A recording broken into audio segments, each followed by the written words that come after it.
Finlay told me what he was told Ryan he was going to be going back, and Ryan was trying to put him on the team. And Ahmed asked me, "Did I mind?" I don't care. Right. Yeah, we're good, dude.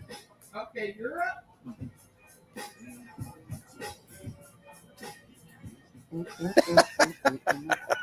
What up, everybody? It is 10 a.m. in the District of Columbia, and Landville just made me laugh. 106.7 The Fan, BMitch and Finlay. He's an NFL legend that used to have a mustache. I'm a big ear blogger that at one point did have a mustache too. It looked awful. I had that Larry. No, I had. You know how bad Larry Bird looked with that mustache? Mine looked kind of similar. I suppose we're off and running. It is 10 a.m. We are live at D City Smokehouse between 1st and 2nd Florida Ave Northwest. Come through. 203 Florida Ave. 17 Pulled Pork Avenue. BMitch in the text thread last night asked Landfill for the ad.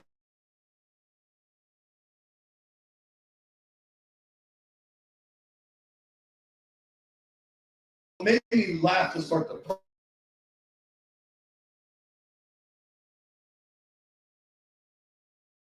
We will start responsibly celebrating Scotty's Vodka Red Bull Friday. We're also going to do Ask BMitch Anything at 11 a.m. and Landfill included B's photo probably from the 1990 media guide. I'm guessing. It may have been a little bit. That's after 1990. I mean, that stash was strong, dog. Yeah, 1990. I think I still had the bush. I still had the. I had the little the Michael Jackson and the Jackson 5 little mini bush. Like your curly hair. By that much. When did you start shaving your head completely? 93. 93. Mm-hmm. Was it fading or did you just decide? We all decided to go to training camp, and we were going to shave and. I never let it come back, and it started coming back. It itched like hell, so I kept shaving it. And then all of a sudden, here we are, 2025, I still have more hair. How long you been going goatee now? It's been a couple of years, right? Nah, bro, it's been about a year. Has it? Or less. Okay. I don't know. Sorry, I don't keep track of your facial hair growth. He says 2 years. Nah, I ain't been doing 2 years. It just started last year. I think you go back to the stash. Last year. Stash it up. Nah, I'm not doing a stash. Stash a little too. Make me look like I'm hanging out with people in certain industries. Yeah. I thought there was something we could celebrate. You, me, and certainly Jeff. What's that? The PGA Tour said today is National Mulligan Day. So Jeff needs about 2,500 of them. Jeff believes in the traveling mulligan, the breakfast ball, the back nine mulligan, all of it. Hey, every time he hit a ball, he go, "Oh, nah, I'm not gonna worry about that one. I'm gonna hit another one." I say, as long as you count that stroke. When I play with dudes like Jeff, my advice is go to the driving range, buy a bucket of balls, put them into your bag because we're not going to spend all day looking for that stuff. JP, I tell you all the time, some things you can't say over the airways, dog. I'm not the one stealing the range balls. They are. Yeah, but I don't lose balls. Jeff, I just can't putt. Jeff walks up. They know Jeff is a guy from the BMitch and Finlay show. Now they're going to be looking at him. Yeah, he just put some balls in his bag. Listen, man, you go to that Haynes Point driving range like I usually do, they're not worried about stealing balls. They're worried about people like stealing the furniture, like stealing your golf clubs. That's an interesting slice of life there at the Haynes Point driving range. We are at D City Smokehouse. Come through if you're around. We'll be here all day. B already got some breakfast brisket. Yeah. Like a breakfast ball and some breakfast brisket. Yeah, I like it like that. It looked phenomenal. Hey, and it tastes phenomenal. I know. And I will be getting some lunch brisket. Probably some after lunch brisket. Hopefully give me some pre-dinner brisket. And I hope I can have some supper brisket. We will take all the brisket you got. You know, like when you're on a cruise ship and they give you all these damn meals. I went on a cruise ship after my rookie season. Got on the cruise ship, I was 208. Walked off, 220. No way. Bruh. Damn. I ate breakfast. I ate the snack. I ate lunch. I had that snack.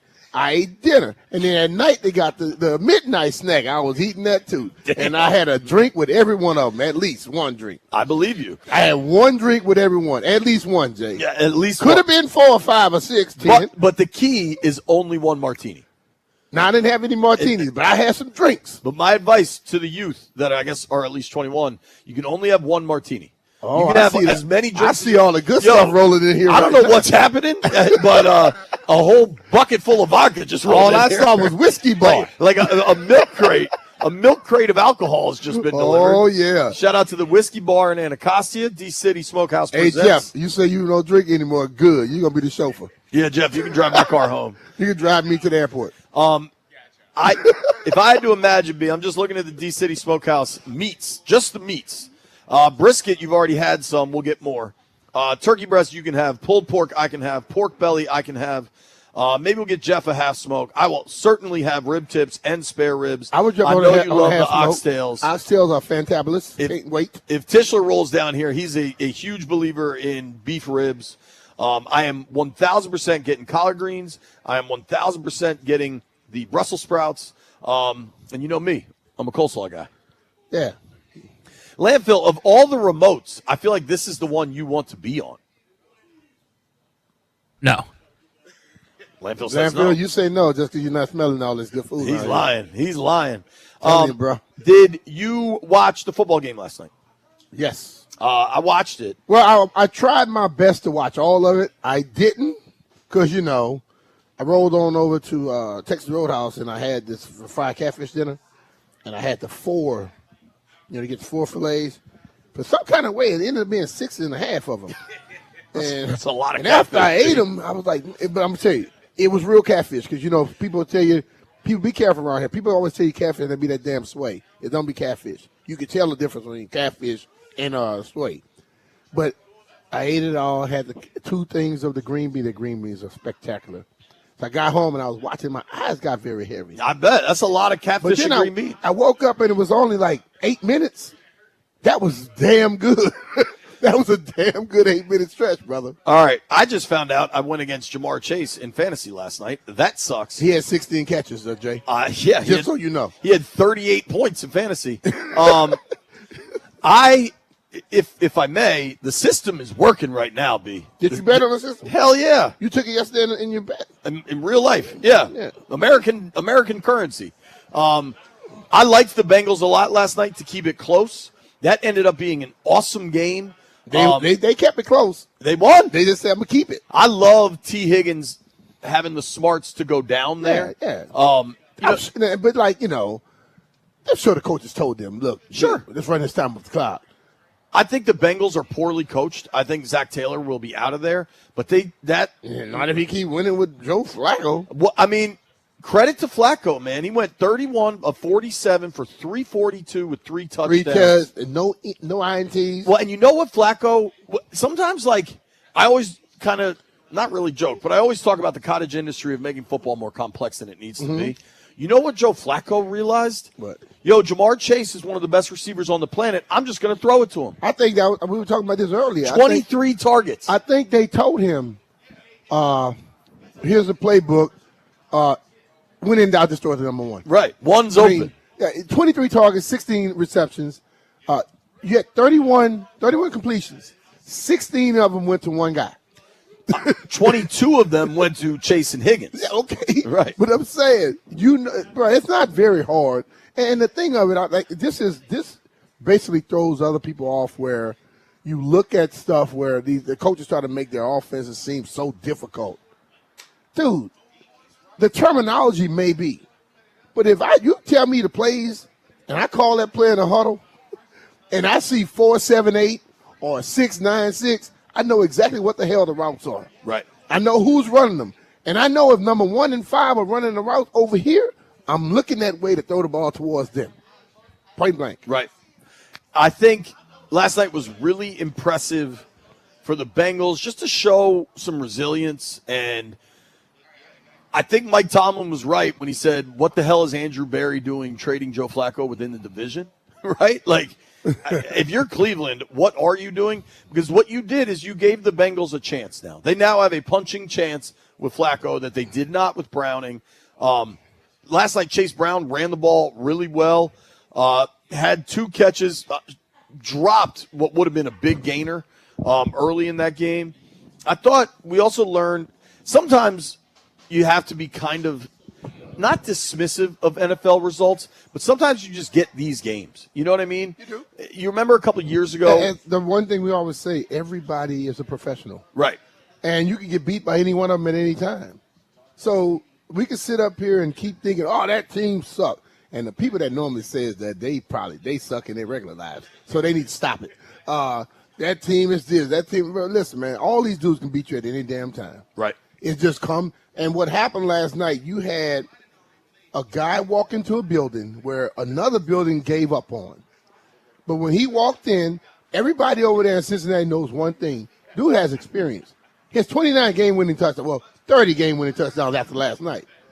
He has done it. And when they went on their stretch, when they went on that big stretch of when they went to the Super Bowl, Joe Flacco was unbelievable. You remember the Denver game? He hit was Jacoby Jones. Jones, yeah. I mean, and he what's that song?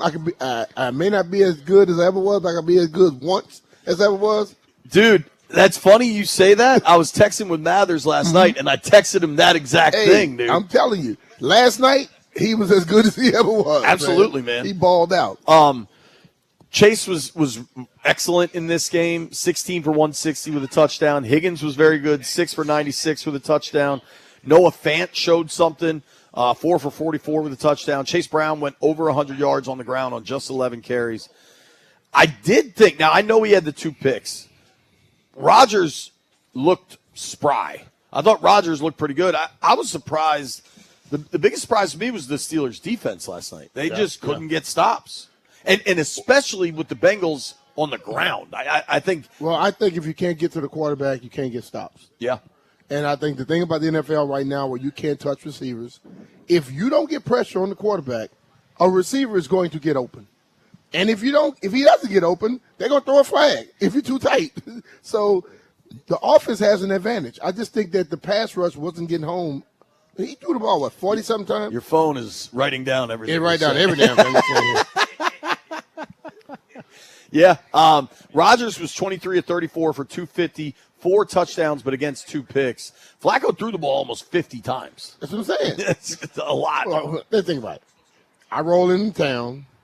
Joe Flacco probably heard me say his arm wasn't good enough for it. So he said, look, I want to throw the ball as much as I can to those 2 guys over there because I think they're damn good. Yeah. I mean, Flacco turned it around in 10 days. Absolutely. And yeah, I'm telling you, it's not very difficult. And coaches will say, look, we're going to call the majority. This is going to be the plays we're going to call. Now, we're going to call different sets, but we're going to call the same plays over and over again from different sets, different personnel groupings. Make you think we're doing a lot. We're doing the same stuff. Well, and sometimes it's just. And when in doubt, throw it to Jamar Yeah, Chase. dude. Like you've got like the best player on the field. Throw it to him. It kind of has some similarities for me to the Bears-Commanders game the other night, where I think the Commanders are still better than the Bears, but Chicago won that game largely because of turnovers. Pittsburgh turned the ball over twice last night since he didn't. Win the turnover battle. Right. It gives you a chance. If you negate those possessions, I don't think the Bengals are able to score, but it was in the second quarter where Rodgers threw back-to-back picks on back-to-back drives since he's able to score 10 off those 2 picks. You look at the quarterback rating, he threw 2 picks, and he still was a 103.8. Dude, he was good last night. Damn. Listen, man. How about the throw? Now, granted, it was incomplete, but just the throw on the Hail Mary. That's a 41-year-old dude throwing 70 in the air, no problem. But see, we got to stop worrying about the age. He's a quarterback, a professional quarterback. He's supposed to be able to throw the ball that damn far, Because what happens, Nolan Ryan was in his 40s still putting 3 digits on that clock.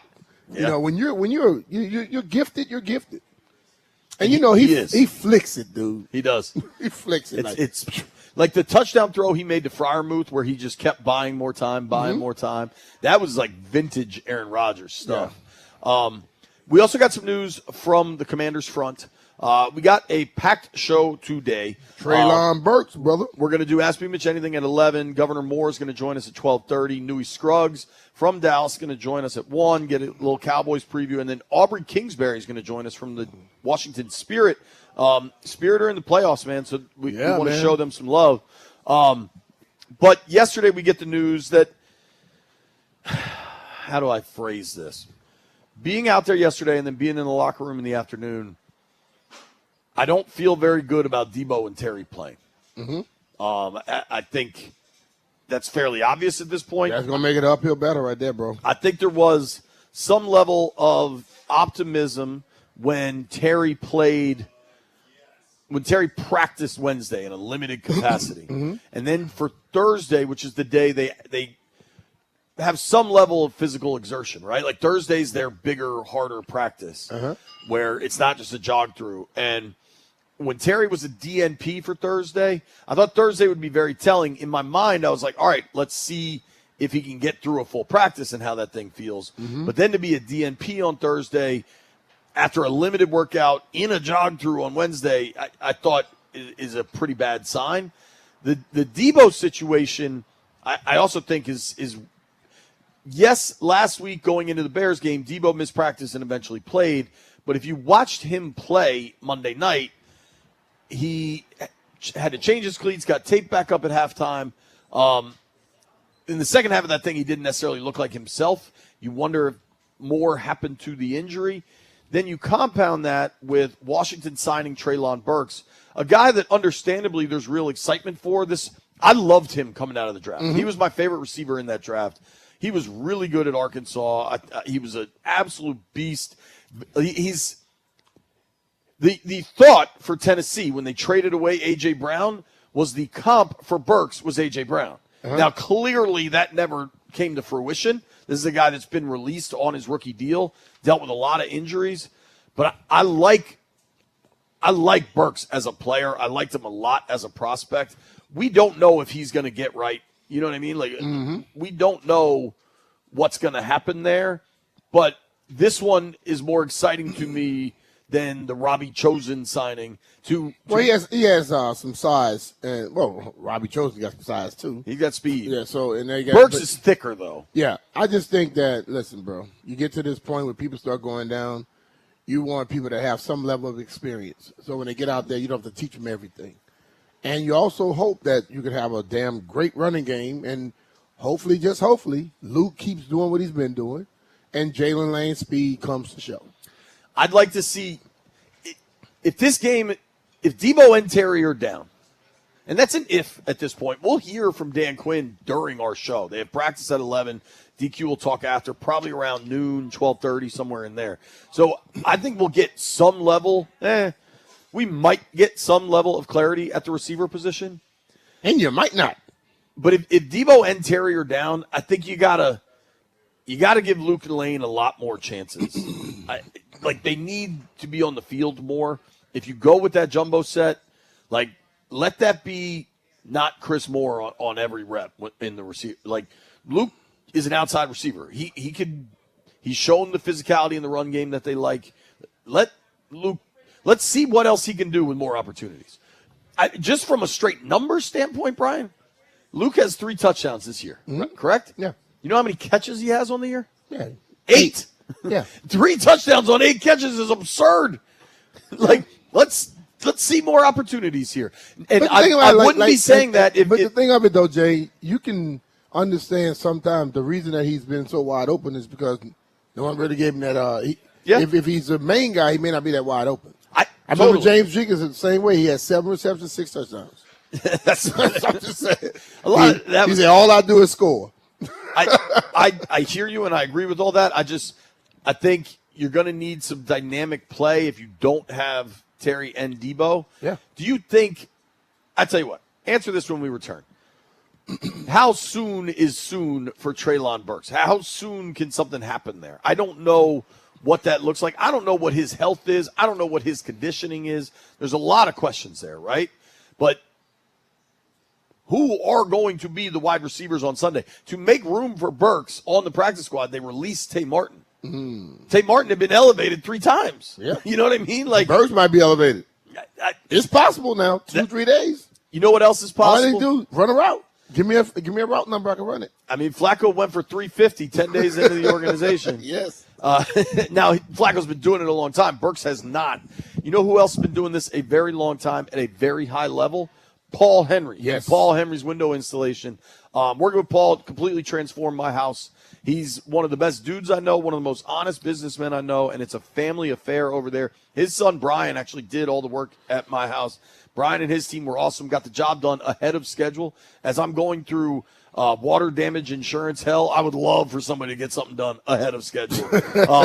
Working with Paul Henry has been great for my family, be great for yours too. If you call in October, you get $120 off each window with the 5-window minimum and 10% off each door at Paul Henry's window installation. Yep, and JP said it. He's honest, and when you get somebody honest, you can deal with them. You trust them because they're very honest with you, and Paul is not going to try to take you. You know, Paul, if you're looking for doors, you're looking for windows. How about get you a new pergola, a garage door? You want a roof, or even gutters. Paul can do just about everything out there. He does a great job, and he comes the first time, he knocks it out, so he doesn't have to keep coming back. Paul does a great job. So right now, if you want some windows, as JP stated, you can reach out to him right now. You get $120 off each window with the 5-window minimum and 10% off each door at Paul Henry's Window Installation. Contact Paul Henry's Window Installation today. Tell him BMitch and Finlay sent you. PaulHenry'sWindows.com. Your clear home improvement choice.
This sports update is brought to you by Meadows Farms. Fresh plants are arriving daily. Plant a little happiness.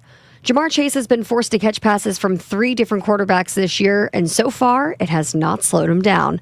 The Bengals star receiver is making history once again. During the Bengals' 33-31 win over the Steelers last night, Chase caught a franchise record 16 passes for 161 yards. That makes Chase the second receiver in NFL history to have a 100-yard receiving game with 3 different starting quarterbacks through the first 7 games of his team's season. The only other receiver to pull that off was Jimmy Smith, who did it back with Jacksonville in 1997. Meadows Farms is celebrating 65 years with our anniversary sale. VIPs enjoy 20% off all perennials, trees, shrubs, and houseplants.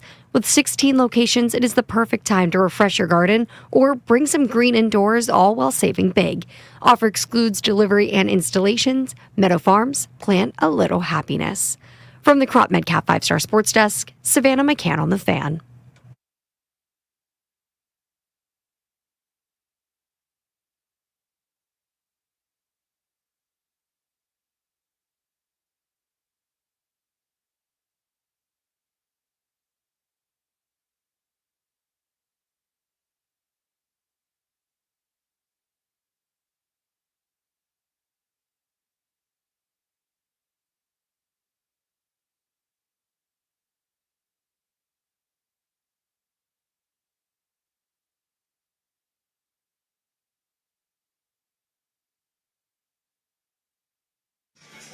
BMitch and Finlay, 1067 The Fan.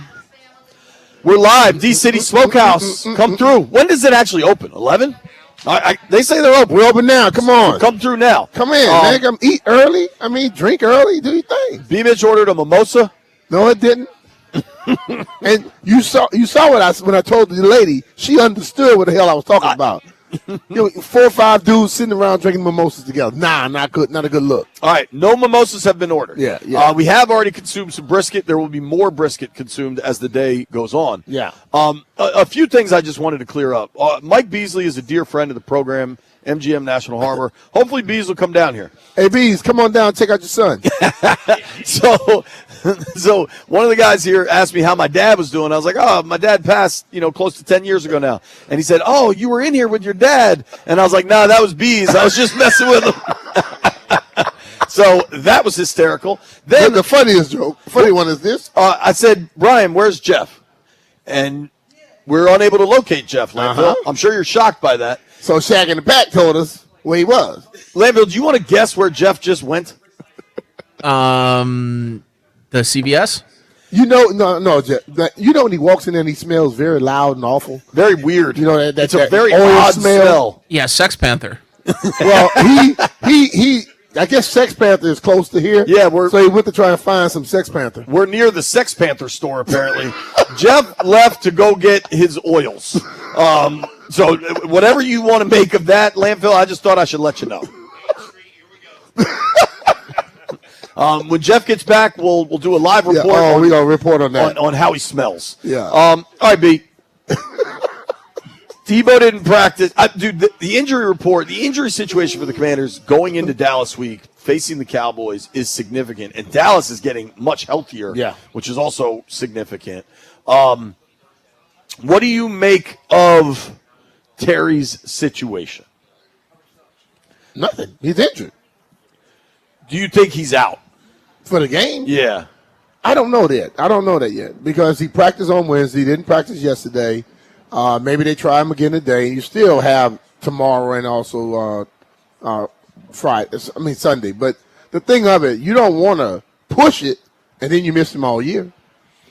So I don't know. I'm sure they're gonna make their decision, and I know Dan is going to be more cautious than he's gonna just try to force somebody. And they got a bunch of people I heard, he should be playing. He held out. Man, get over yourselves. Stop being stupid. If somebody's hurt, they're hurt. Kelly asked me that today. Be like, do you think the holdout had anything to do with it? And my reply was simple. Did Austin Eckler hold out? Yeah. Because he blew out his Achilles. Yeah, but it's like you think when a guy's not there completely that stuff can happen, but hell, stuff can happen at any time. That's the unfortunate thing about injuries in the NFL. They can happen anytime. And the thing of it, once somebody is injured, you don't just rush them. You want to make sure they can go out there and be capable out there on the field for you. You don't want them to go out there and can't handle the job. There's no way of knowing that the holdout led to this injury. There's also no way of knowing it didn't. Like, I'll allow for both sides of that possibility. Mm-hmm. The Terry situation is very, very frustrating because my greater fear is that we're headed to another Noah Brown situation where the question becomes, why didn't you put him on IR? Well, I mean, I think they didn't know. I mean, this. So you got to look at this injury. He gets hurt, hadn't ordinarily been hurt, and then you're going to see. And then the doctors probably told them, probably 2-3 weeks. So you go along with that, 2 or 3 weeks. You don't run out there and just rush it, So, but the thing with Noah, my information, right? Like, I was more concerned about the Terry injury than I was the Jaden injury. Mm-hmm. Like, the information I gathered when Jaden was hurt in that Packers game was, he'll probably miss a week, maybe 2, right? Yeah. The Terry information I was able to gather was very open-ended because people didn't know what it was. Mm-hmm. And they've gotten some clarity that he didn't need surgery and stuff, but the Terry situation, for me, if you want to be upset, Noah Brown, you don't put him on the IR. It's a roster spot. It's not like they weren't able to dress their guys out. If you want to have consternation, I think it could be about how they put together the wide receiver room. And you let Diami walk, you let OZ walk, you bring Noah back, and they said they wanted him. Dan Quinn said, we wanted him all along. Yeah. We love what Noah does. I think the other guys they brought in for camp, you shopped at the bargain end of the shop. But because you were looking for like the redemption story or the comeback, and you've left yourself now in a situation where you've had some injuries. You can't expect injuries. But that's the whole thing about it, though. You didn't know that this situation was going to come like this. Yeah. You felt you were going to have Terry. You were going to have Debo. Okay? You weren't thinking about being in this position right now. So people can have consternation. People can go and worry about. I don't believe in being that person that, I'm going to now be a revisionist and say what they should have done. They did what they did. And hopefully they pick the right damn people, young guys too, that can step up now in this situation and move forward. Me sitting up here worried about what they did and how they did it, not going to help this team one bit. So I don't feel good about Terry playing. Are you in a similar stance? I don't know. I don't know at this point. But, I mean, if he doesn't play, then somebody needs to go step up. How do you feel about Debo playing? Debo showed up last week, and then he went in the game and came back out. I still believe Debo is going to try to go on the field again this week. He's 2 DNPs so far. They practice today. In about 20 minutes, they'll be out on the field. I don't know how. See, the reason I say what I say, we always talk about Gary Clark. Coach Gibbs said if you don't practice, you're not going to play. Gary didn't practice, and he played every damn game. So there are certain people that coaches look at differently. Sure. And I know they put messages out, and we all take the messages and we want to hold them to it. But every one of these coaches and people in the front offices, they understand certain people, they may not have to go through everything else, but they can go out there and play. Totally. So that's why with the Debo thing, I'm not 100% sure he wouldn't be playing. I agree with that. I think Debo has a little bit more of a chance, even if he doesn't practice all week. But the receiver position in this game is very concerning. It's hard to land at a spot different than that. Do you think Burks could be up and running that fast? Yes. Yes, he could be up and running. Because he doesn't have to know the whole playbook. He needs to just, when I put him in a running play, block. When I put him on a passing play, he knows the numbers. Once they give him the numbers or the route name, he knows how to run that. And he can run it full speed. So he can be effective at that point. But the whole thing about it, if you expect him to know everything, and I go back to Andy Reid on this, where all these people, like you heard certain coaches prior, Jay would say it, well, they don't know the whole playbook. You don't have to know the whole damn playbook to be effective. Right. Brian Westbrook didn't know the whole playbook. He was effective as hell. So if Treylon Burks can learn enough to go out there and be effective, that will work out for him. But my thing I don't know his health situation coach, either. The play calling has to adjust some. You can't call the plays like you would have called if the other guys were here. Right now, you got to be more leaning towards the people that you have to play. So if your tight end is more effective, you got to go with tight end stuff. You got to run the ball effectively. You got to find out new things. I think to you do. got to run the hell out of the football. Yeah, you got to find out new things to do. The one thing about it, everybody understands. I can go into a game thinking I want to do something, but if I don't have the people that are capable of doing that, I have to do the best of what I have. So specifically with Treylon Burks, I think this is important to point out. Tennessee cut him and he cleared waivers, right? Mm-hmm. So like nobody claimed him. He was a straight up free agent. He tore his ACL late last year, and then broke his collarbone in training camp 3 months ago. So like as much as the playbook might be an issue, his health is also an issue. Now they brought him in for a meeting. Well, if he was in training camp, the knee's okay. Right. So breaking the collarbone, now did he have time for that to heal? I don't know. I've never broken my collarbone. Yeah. I hope I don't. Mine had to be broken for me to be born. Really? Yep. I was that broad there to bring it up. Well, that's good. I'll tell you an off-air story. Me and my mom had a conversation about. I can only imagine. So I think Treylon Burks, it's worth being excited. It's a former first rounder. He was really good his junior year at Arkansas before he went pro. But like I think we should temper those expectations. In 27 career games, he has 53 catches. Yeah.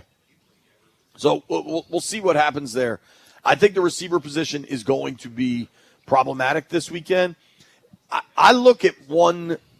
We kind of have an expectation for one member of the Commanders coaching staff of what we think will happen. Mm-hmm. I think this is a major prove-it game for one member of the Commanders coaching staff. I'll tell you exactly what I mean when we return. You're listening to BMitch and Finlay.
Like a waterfall.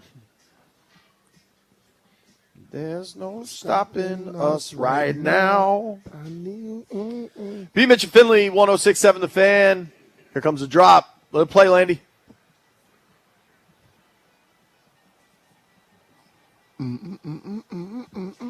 Everybody's getting hype in the club. Start jumping.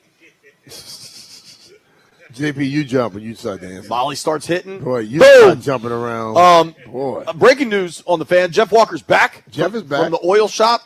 Almost got beat up. He was accosted by an old homeless man, and then some other guy punched him. The story, Landfill, like you know what life is like in Jeff's world. Like the story he just came back with was Banana Land. I'm not even going to try to convey it. But Jeff is back. He's now missing again, but he has returned with his oils at least. Yeah. If you want to experience the madness that is an afternoon with Jeff, come by D City Smokehouse. Come hang out with us. BMitch, for me, you go into a game. You remember the whiskey bar? You remember many years ago, we went out to Seattle. Skins at Seahawks. They couldn't even dress a full roster. They only had 45 guys dressed. D. Hall had to return punts. And you know what that team did? They won. Yeah. There is no rule that prevents a team from winning a game despite having a number of injured players. True. 100%. There is no law, federal or state, that prevents a team from winning a game even though they have a bunch of injured players. And I bring up that Seahawks game because I thought Jay Gruden, who was the play caller then, devised a really good game plan. And I think going into this Sunday's game, where the Cowboys' defense is hardly the 85 Bears, that's a bad defense. Yeah. And I recognize that Washington's going to be down a bunch of guys. But I kind of think we almost expect Kingsbury to take a head coaching job next year. Maybe he decides he really likes it here, loves being with Jaden, is making good money, and he likes Arlington nightlife. Whatever. Maybe he decides he wants to stay here, right? But I think there's a reasonable expectation that Kingsbury takes a head coaching job next year. Yeah, I believe that. To me, this is, Cliff, show your resume. This is your week, dude, because you're going to be missing a lot, but you still got to give your team a chance to win. But it's a devise a scheme to fit the people that you have out there, not a scheme that the people that you had out there. And then on top of it, they're young guys getting opportunities right now, okay? Where if you want to continue getting those opportunities, you step up right now. When they were going through everything in training camp, and then what we saw last year, we believed that the people that were picking players were going to pick the right people. So now you find that out. Are guys here because they can play ball and you expect them to be able to play? If they are, you just begin to give them more time and let them go play. Because what I know is when you get to this level and you can play, every play, every series, every quarter, every half, every game, you get better and better and better at it. So I know what Luke, Jalen were in week 1. It's week 7 now. Right. They are better than what they were. They may not be what they're going to be, but they still should be able to give you an opportunity. Kingsbury yesterday was asked about not having all his guys available, and he said, everybody goes through it in this league, but I think just we haven't consistently been able to practice as a unit since training camp started. And I think that's where maybe some of the inconsistency is showing up, particularly on third downs. Just seems like we're a little bit off. But as a play caller, you just adapt to the personnel, and our staff has done a great job getting those guys ready to play, and the guys are making plays when they have been called upon. And so it's been cool to see those guys step up and make plays. He talked specifically about Chris Paul, talked specifically about Luke and Jalen. He talked about Chris Moore. He said it's not easy to do when you haven't had as many reps as other guys, and then all of a sudden you're kind of thrown in there to be able to understand the offense, execute at a high level, make plays when the lights are on. It says a lot about the character and their mentality. And I agree with that, but I think because it seems at least possible, if not probable, that you're down both Terry and Debo this week. Obviously, you won't have Noah. Like that, at least the Noah thing is no longer a question. There's an answer. He's not playing for at least the next 4 games. True. Like, not to suggest it's not going to be much more difficult to do, but the game plan has to be built specific to the guys you're going to have. 100%. And you know, that's exactly what I'm saying. Just like they were just talking here, the guy that works with telling our Shaq about the body bag game. That was my rookie season. I had to play multiple positions. I was ready to play it. So guys got to be ready to go, man. Listen, we sit here, and I think outside of the locker room, everyone thinks you got to have a certain level of experience before you step on the field, whatever. No. You got to, if you are on this football team, there's someone who believes you can help us win at some point. It doesn't have to be first game. Doesn't have to be the 8th game. When you step up and get it done, you step up and get it done. And then they begin to get more experience, more, let's say, more confidence in you. Every player on this damn team should have confidence that they can go play. For sure. That's got to be the situation. And like I said, that when the Skins went up to Seattle, whatever that was, 2017, it was still Kirk. Remember, it was the one big play Josh Doxson made in a burgundy and gold uniform. He caught that deep ball down the side. I think he was down at like the 2, and they scored a play later. But there is no rule preventing them from going to Dallas and winning, even with a bunch of important players maybe not playing. Totally. Man, listen. Just like the what was that 2000 Ravens. They didn't score a lot of touchdowns offensively. They won a lot of games. Sure. Because just because the ball is turned over, don't mean that offense can go run on our defense. You know, you got to find a way to step it up. Listen, everybody does their job. It makes everybody's jobs easier. But if everybody waiting for one person, 2 people, 3 people to do it, then you're going to have problems. So there are a bunch of guys today, just like you say, Cliff got to change it up for his offense. There's a bunch of guys who are going to be given opportunities that need to solidify that choice that the coach made for him. Yeah, man. It's a big opportunity to prove you were correct. It's also a big opportunity for you to get on the phone lines now. 800-636-1067. 800-636-1067. It is time to Ask BMitch Anything. Of course, Ask BMitch Anything is sponsored by Collars & Co., where comfort meets style. Upgrade your look with the dress collar polo today.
This sports update is brought to you by Melwood.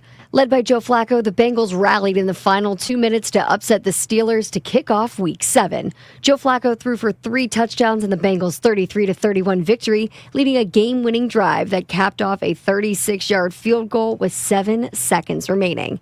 The battle between 40-year-old Flacco and 41-year-old Aaron Rodgers was epic, as Rodgers threw for 4 touchdowns in the loss. Speaking of 40-plus-year-olds giving amazing performances, the vintage Max Scherzer intensity remains unmatched. Scherzer, making his first start of the postseason after a difficult end to his regular season, allowed 2 runs and 3 hits over 5 2/3 innings to lead the Blue Jays to an 8-2 victory over the Mariners to even up the ALCS. Mad Max was on full display in the 5th inning when manager John Schneider came to visit him with a runner on base, 2 outs, and Scherzer screamed at his manager, "I'm good, let's go." You know the face that he was making, and Schneider quickly turned around, went right back to the dugout, which was one of the shortest mound visits probably in postseason history. Support people with disabilities in your community by donating your unwanted vehicle to Melwood. Donating is fast, free, and easy. Visit melwood.org or call 1-877-MELWOOD for more information. From the Crop Medcap 5-Star Sports Desk, Savannah McCann on the Fan.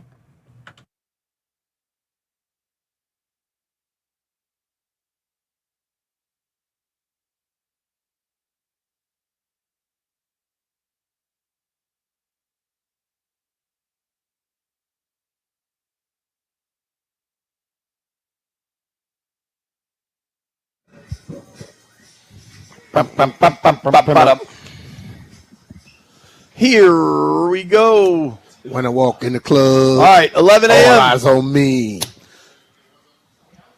All drinks are free. 11 a.m. means it's go time. Responsibly start to enjoy your Scotty's Vodka Red Bull Friday, baby.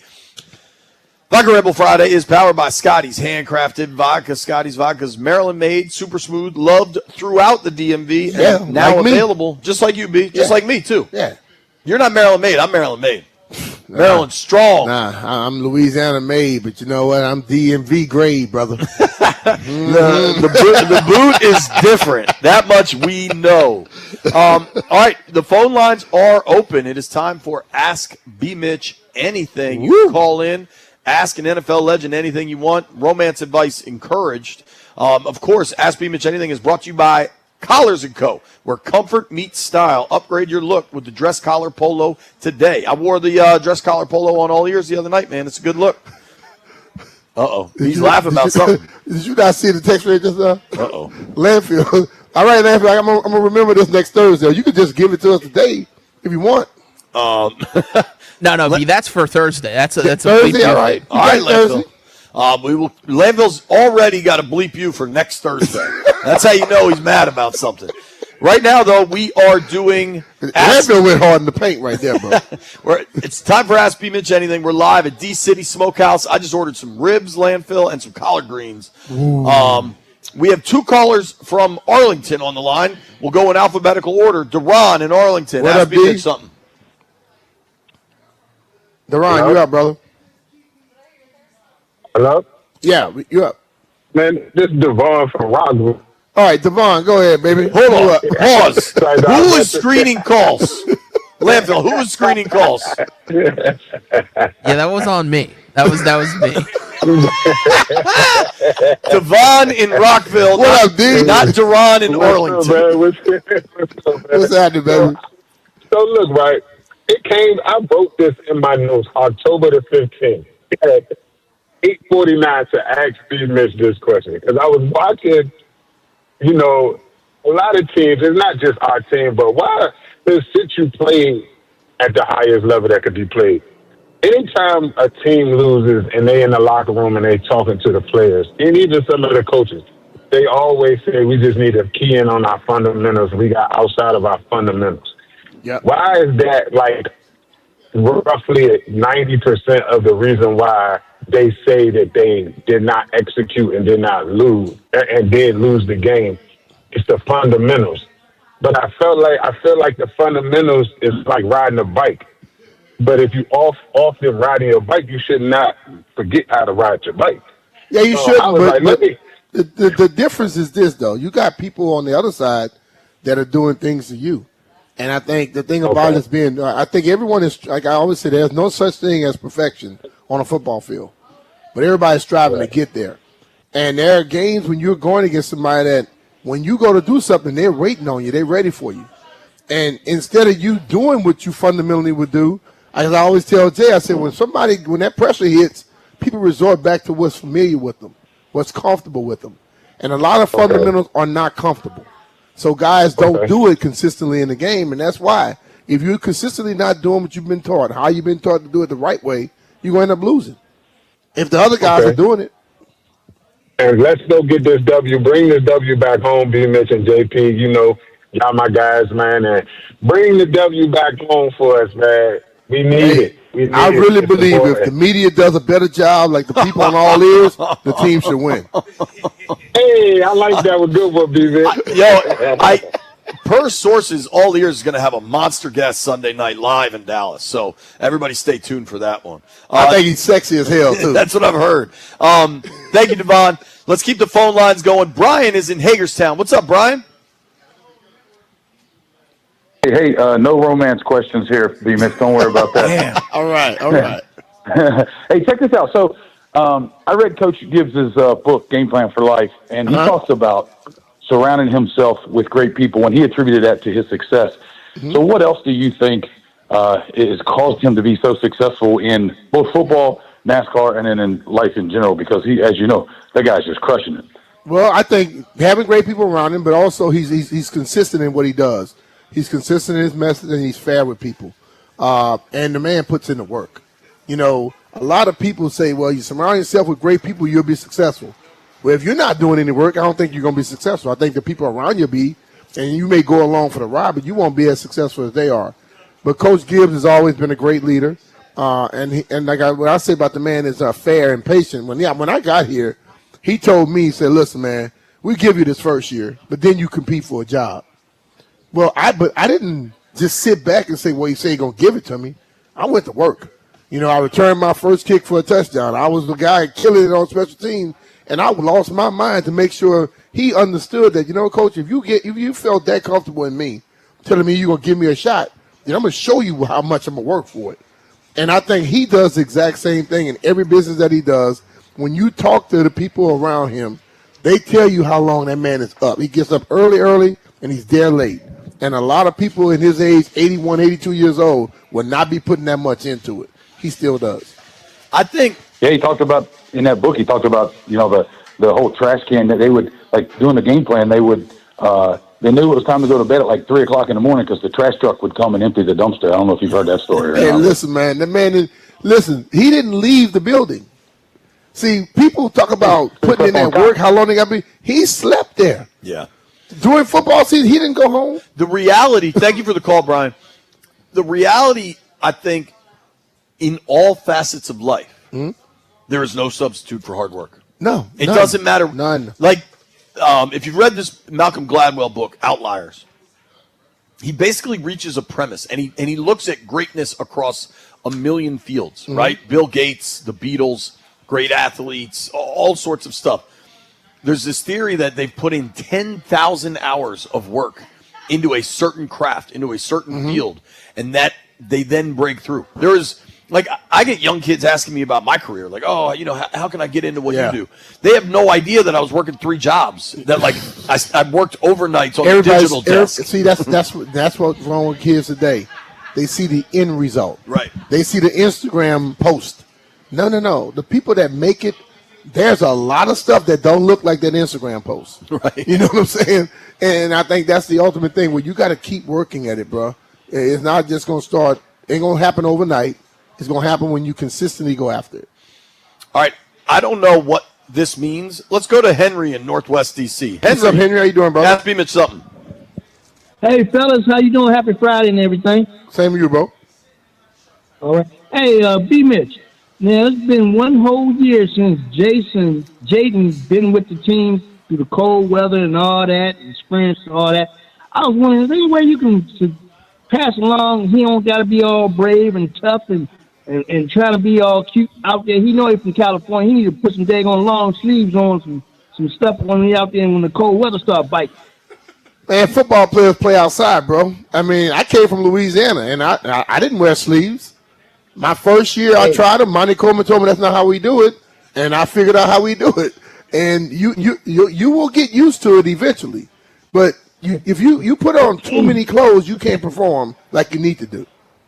Yeah, but they wear that light thin stuff nowadays. But that light thin stuff is what keeps you cooler, and it kind of whisks the moisture away from your body, which if you get wet, you're going to be colder.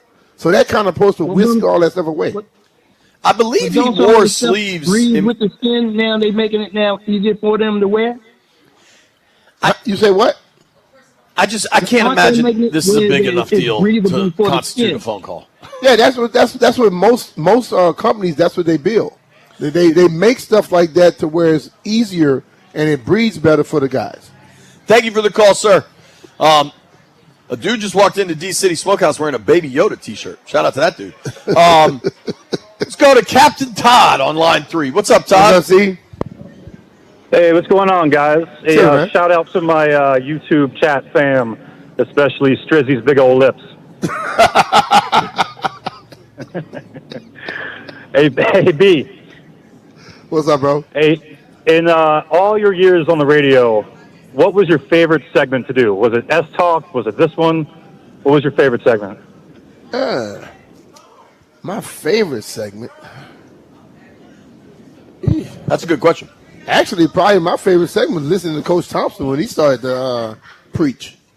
Because I learned more from him than I did from any college. I learned more from him than I learned from some of these people that want you to pay them to learn. Just being there with him on a daily basis, when that guy began to speak, bro, it was historical.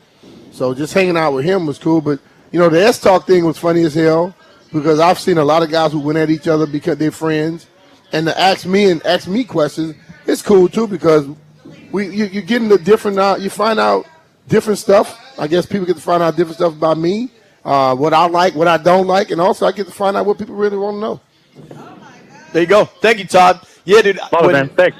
we came up with the Ask BMitch Anything segment, I liked the idea of it because, people tend to come up to you and start talking about football. Mm-hmm. But, you're a pretty fascinating creature without football. You know what I mean? And I think this is a good place for it. S-Talk was wild back in the day. Oh, boy. Sometimes I was like, man, are they going to fight? They see each other when they fight. I saw David Falk the other night at this fundraiser, and I talked with him just for a minute or two, and he was talking about Coach Big John. Mm-hmm.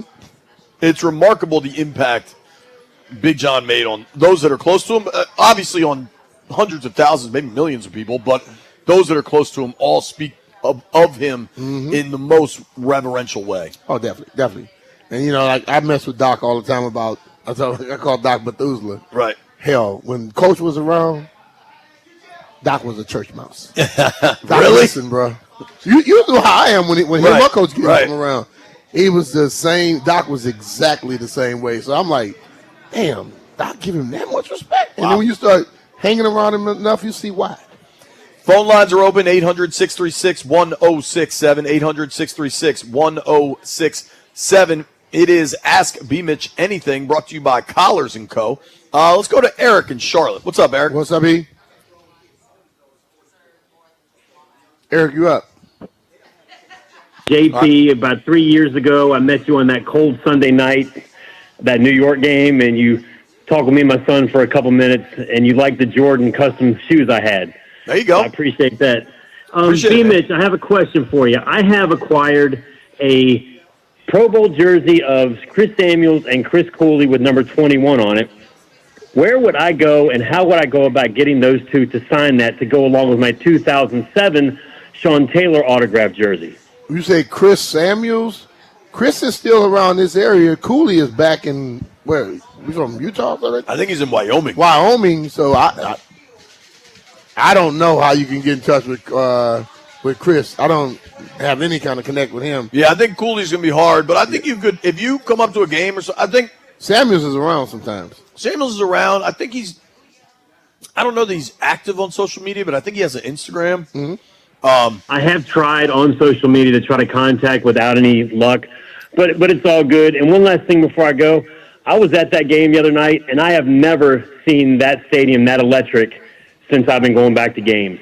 I hope it keeps that way, and I hope we get that defense in check to just take care of these Cowboys. Hail the Redskins, and thanks for taking my call, guys. All right, bro. Thanks, dude. The stadium was awesome. The pregame vibes there, they did the production really well. I actually made a point to tell Yoakum. I don't know that it's Yoakum's department, but it was production, and it was really well done. Yeah, it was good. It was good. You wish they didn't get down 13-0. True. Got to keep the juice going. Shout out to Telly. Good to see you, buddy. Keep the phones going. See, Telly getting his food before 12. Yeah, because it's going to get packed in here. Ronald is in Waldorf. What's up, Ron? Good morning, guys. What's up, man? First of all, let me start by saying this. JP, I really, really, really appreciate you. I think you and BMitch make one of the best sports teams I've ever listened to, and you are the first guys that I make a point to listen to every morning. I appreciate your show. I appreciate Jeff. I appreciate Landini. JP, don't you ever feel like we all are directing all our questions to BMitch, because you are important also. Very kind of you. Thank you, man. All good. Now ask me something. All right. Now, BMitch, my question to you is, this is in relation to all the idiots calling in earlier about Jaden smiling and everything on the sideline. So my question to you, BMitch, is, have you ever, throughout your entire playing career, had a player that irritated you to the point where you almost physically wanted to fight them in the locker room? I'm going to just answer yes without saying names. Okay. Yep. It's like, look, man, the thing about me is I felt that I had to work to get what I got. And there are people that walked in with extreme talent from the biggest schools, with all opportunity in the world, and they would just piss it away, to be honest with you. And that will really, really, really irritate the hell out of me when I saw guys not be serious about this craft. Okay. Yeah. Thank you so much. All right, man. Thanks for the call, dude. Thanks for the kind Jimmy words. probably knows some of those names. I probably told him the stories, but I'm not going to broadcast that. I mean, you've told some stories on air of guys in your own locker room. That's what I'm talking about. Yeah, let alone other teams. I'm going to take a couple more here. If you want to hit us up, hit us up. Sean is in Arlington. Sean, ask BMitch anything. Yeah, happy Friday, gentlemen. Just had a quick question about the evolution of the game, specifically at the wide receiver position. So you will see a lot of guys as rookies just go off and have like 1,500 yards like Puka. Even Terry as a rookie had 1,000 yards. But back in the day, you should take longer. I would say like Santana Moss, first couple of years, didn't have that many yards. Devontae Adams is a good example of that. So, like, why do you think nowadays people are just hitting the ground running like that? And somebody like Luke, do you see that type of potential? Obviously, he's related to Christian McCaffrey, runs a sub 4.5. You know, he has athleticism, but do you think him and Jalen Lane could eventually, be like those guys who hit 1,000 yards? Well, if you look at the guys that you were talking about, those guys get drafted to teams that basically put them on the field first game, and they throw them a lot of passes. I think the way that you can't touch receivers after 5 yards has helped the game out some. Back in the day, guys ran. The ball was ran more than it was tossed. And I think today you see way more passing in most of the game where those guys can stand up. Especially if you're a first or second rounder, you're playing. Right. You're not going on the team and waiting. You're going to immediately play. So if Luke or even Jalen had gone to a team and they were the number one receiver pick on that team, they would have received that opportunity too. But they came to a team where other guys were there. But I also think and then Tanner got hurt his first year. He probably would have had 1,000 yards his first year too. Well, the 1,000-yard marker means less now. There's another game. There's 17 games. Yeah. Well, that's one. Two, teams throw it way more. Yeah. Way more. It's hard to even compare. Like, there was this dumb thing going around social media. I'm not the biggest. I certainly wasn't a fan of him in his playing days. I actually think he's the best broadcaster now because Troy Aikman, on that Monday night broadcast, Troy has transformed into I don't give a bleep and will call everybody out all the time, and it's refreshing. But there was a dumb thing going around social media comparing Troy Aikman's stats and saying he doesn't belong in the Hall of Fame because Ryan Tannehill outproduced him in a 3-season stretch. Let me ask you a question. It's just dumb. Did Tannehill ever play in the Super Bowl? No. Did he have a reason for them going to the playoffs? No. It was Derrick Henry. So, I'm nobody just want saying, to hear that. It's stupid to try to compare eras. But specifically to wide receivers, I think, one, the proliferation of 7-on-7, like people are playing 7-on-7 year round. Yeah, That really, I was going to go there too. that really helps wide receivers develop because it's just that much more reps. And that, like, passing offenses, there's more passing offenses in the NFL. That has trickled all the way down to high school. Yeah. And like Pop Warner. Like, The NFL has taken on what colleges and high schools do. right. Like the spread, all that stuff. Yeah, So, in an effort to be on time, which I'm already late, but I'm efforting to be on time, let's keep Ask BMitch going. If you're on the phones, we're going to take your call. We're going to figure it all out together. If you're on hold, stay there. If you want to call in, do it. We got Jeff Walker's hype song, Week 7 hype song going to Dallas at 11:45. Governor Moore joins us at 12:30. Nobody go anywhere.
Some injury updates around the NFL as Week 7 rolls on, but first up, it's Cowboys Week. CeeDee Lamb will be active on Sunday against the Commanders after missing the past 3 games with a high ankle sprain. After going through 2 limited practices this week, Lamb said that he is ready to play, will not need a long time to get back into the swing of things. Now for your Commanders update. After being limited in practice on Wednesday, Terry McLaurin was downgraded to a non-participant yesterday. Now, today, Terry and Deebo Samuel, both on the field for the start of practice, open to media right now. Both of them wearing jerseys, but per Ben Standing, neither of them have helmets. Deebo's currently on the side field running. You have Armstrong, who is at practice but not dressed, and Treylon Burks is there. He is wearing number 13, which was Tay Martin's number as of yesterday. From the Crop Medcap 5-Star Sports Desk, Savannah McCann on The Fan.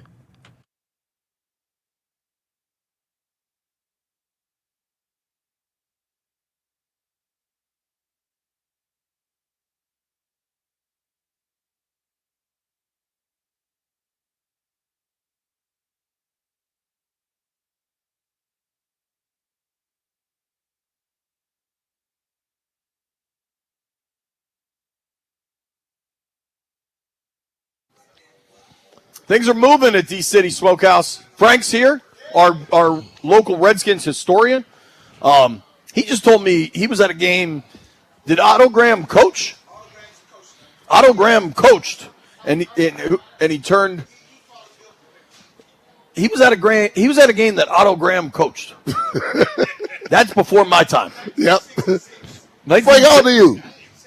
All right. Frank, you're sharp, man. All right. We got some news out of Ashburn. I don't know how good it is, but we got some news out of Ashburn, Brian. Deebo Samuel at practice on a side field with a trainer. Okay.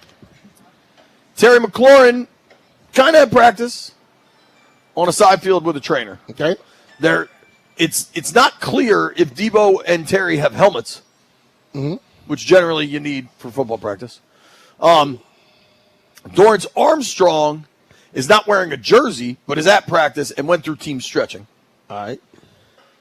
Chris Rodriguez, however, looks like he's going through practice. So that's a little bit of good news. That's good news. I got a hard time believing the Terry and Deebo thing. Terry, I think because he hasn't played, looks pretty like a pretty slim chance of him playing. Deebo, more of a chance, but I'm still going to hold on to that 1%. For Deebo or for Terry? Both of them. Listen, bro. I just know, like, there is such a thing as people playing these games too. You know, like, well, damn, they hadn't practiced. Right. And, you know, like I've said it over and over again. The media gets to watch a certain amount of practice. Then they leave. They don't get to watch the other stuff that goes down. Absolutely. And I know for sure it happened back in the day.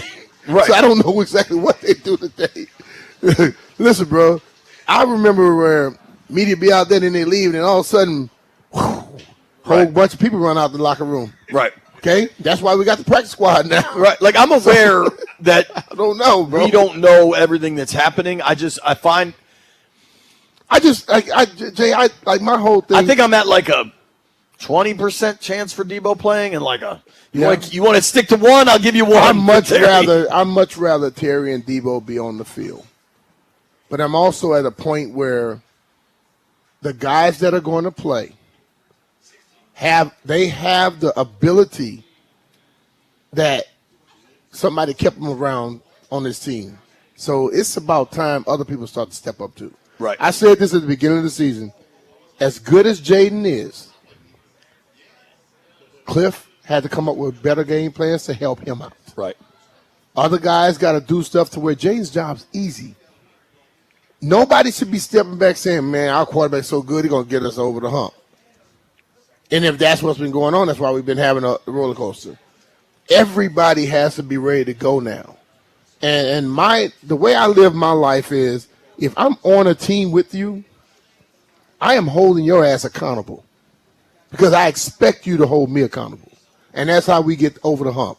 If there's a guy on the team that don't know enough, I'm trying to educate him and make sure he knows enough so now I can depend on that person to get us over the hump. So I know fans go, Luke should get more time. This person should get more time. How you know that? You're not out there watching them. So if they are able to get it done, they have opportunity now that may be giving them that chance. They better step the hell up. Right. Because I'm not going to sit and say, well, he's a rookie. You're an NFL football player. The minimum money you can make is $840,000. Okay? So everybody that want to tell me what somebody's supposed to do, you ain't making $840 in a long damn time. They making $840 to play a game for 4 months. So their asses need to be at a different level. Young or not, let's step it up. Everybody got to come to play. If everybody comes to play, I watch this team. I give Dan a lot of damn credit. Dan Quinn has changed the mindset of this team, the belief that this team had in itself. So if they all get together and come out with that and do their job at the highest level, hell yeah, we could go win this game. So whether it's Terry's there or Debo's there, you got other guys that have ability to break it wide open. The Dorrance injury is something to pay attention to. He's been their best defensive player. Yes, he doesn't have the name, perhaps recognition of Terry and Debo, but Dorrance has been really good, man, and it looks like that's 3 DNPs for him this week. He's been a baller. I told these guys to stay on hold, so I'm going to take their calls. Jeremiah is in Fairfax. Jeremiah, ask BMitch anything. Thank you for taking my call. So I just wanted to ask BMitch about a particular quarterback. I'm a Boston sports guy, but I do listen to y'all because I live here. BMitch, what do you think about Drake May? And not even comparing him to Drake May or to Jaden Daniels or Caleb, but just in a vacuum, what do you think about Drake and his potential in this league? I think he has great potential. I think he's a damn good quarterback. JP and I watched him when we were sitting up there when we practiced against him. Listen, the problem with people is they feel they got to do one or the other. I can like Jaden. I can love Jaden and still very much like Drake May. Right. It ain't like I'm in a damn relationship with either one of them. Both of those guys have talent. Both of them are good, and I appreciate both of them because you know what they've done? They've gone to their job, they've gone to their profession, and they go out there and they try to become better. They're not trying to sit up here and say, I'm better than that other person or I'm better than this person and try to make you believe. They are trying to make themselves better. And if they keep doing that, hell, they could be 2 quarterbacks going through this thing the rest of the way where we're going to be comparing them with each other. It was the same thing I last couldn't year agree with more, man. I love Jaden. I hope we meet in the Super Bowl one day, and y'all have a good Friday. And I hope we beat y'all, too. I'm going to still say that. Appreciate it, man. Like last year with Bo Nix, people tried to make it this rivalry. Like, just because they're drafted the same year doesn't make it a rivalry. And I think Washington fans should be really damn happy they're got Jaden still. Be happy you got that one. Right. I mean, the whole thing of it is, listen, you go back to the John Elway year, there were a bunch of quarterbacks that were damn good. Right. We still talk about how good all of them were. Dan Marino didn't win the Super Bowl. When you talk about the best quarterbacks ever, do you not say Dan Marino? You still talk about him because he proved he was that. If you don't, you don't know ball. So that's the ultimate thing. Listen, bro, both of them can be good. I mean, and you don't have to dislike one because you have yours. It was the 83 draft. Elway, Todd Blackledge, Jim Kelly, Tony Eason, Ken O'Brien, and Dan Marino. If you're dating the beauty queen from the United States, oh boy, you have to say the one from Brazil is ugly? No, she's good looking too, isn't she? So let's be real. You can have multiple good looking people. Let's be real. Toothpick. Where's our guy Toothpick? You there? Toothpaste, what's up, man? What's up, JP? I think Pick called it. Hold on. I think Pick called into the junks. I don't know. I heard this at some point this week. It might have been this morning. It might have been another day. And Bishop called him Tooth instead of Pick. It made me laugh like hell. Sorry, Pick. Go ahead, bud. Yeah. No, he did that. He did that for real. Hey, JP, I wanted to know, man. I know you're on your way down. I know you and BMitch on the way down. Are you doing all ears when you get down here? Yeah, we're doing it Sunday night. It'll be 9:00. But at the stadium, we're going to do it in Jerry World. All right. Well, I'll be there, and also I'll see you guys in Kansas City. But check this out, D, hit me up, man. Let me know where you at.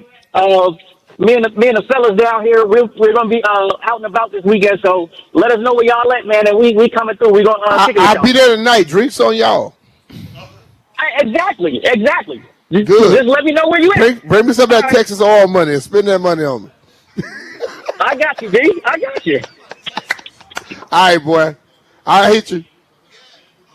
Was he just calling to tell you to hit him up to hang out? Did he not have a question? Probably so. All right, thanks, Pick. That was a wild ride. We should hear from Dan Quinn sometime within the next hour. Do you think DQ will rule of the big three for this weekend? Debo, Terry, Dorrance. Do you think he will rule anybody out today? Jay, I know I got a big head, but I don't know all that stuff. I'm hoping he doesn't, to be honest with you. I'm hoping he say we have to see what goes on tomorrow. That's what I'm really, really hoping. We will see what's going on next. Jeff Walker's got a new song. Can't wait to hear it. Jeff is kind of singing right now. He's Jeff. I see what Jeff's doing. out here making friends, trying to test the Sex Panther. Nobody go anywhere. It's BMitch and Finlay. Hey, it's Brian Mitchell here. Ready to fire up your Saturdays? FanDuel has got your boost. Got a boost you don't want to miss. It's called Boosting with the Boys, and it's giving everyone a college football profit boost every single week. So here's how it works. Each week, we're giving everyone a profit boost to use on college football. No opt-in gymnastics, no invite-only nonsense. Everyone gets the boost. We're talking real games, real teams, real Saturdays with an extra payout on the line. It's easy, it's fun, and it's only on FanDuel. Go to FanDuel.com/Brian to download the app. Check out the Boosting with the Boys offer and get in on the action. FanDuel's official sportsbook on 106.7 The Fan. You have to be 21 years old and present in Virginia. Opt-in required. Bonus issued as a non-withdrawable profit boost tokens. Restrictions apply, including any token expiration and max wager amount. See terms at sportsbook.fanduel.com. Gambling problem? Call 1-800-GAMBLER.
Shout out to Landfill, making us laugh. Landfill, you on a roll today, bro.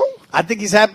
I think he's happy because we're not in there, or at least that Jeff's not in there. No, I don't think he's happy. When we're not in there, he's a little irritated at times. He's often irritated when we are in there. Yeah, but he's more irritated when we're not because I think it makes him have to be paying more attention.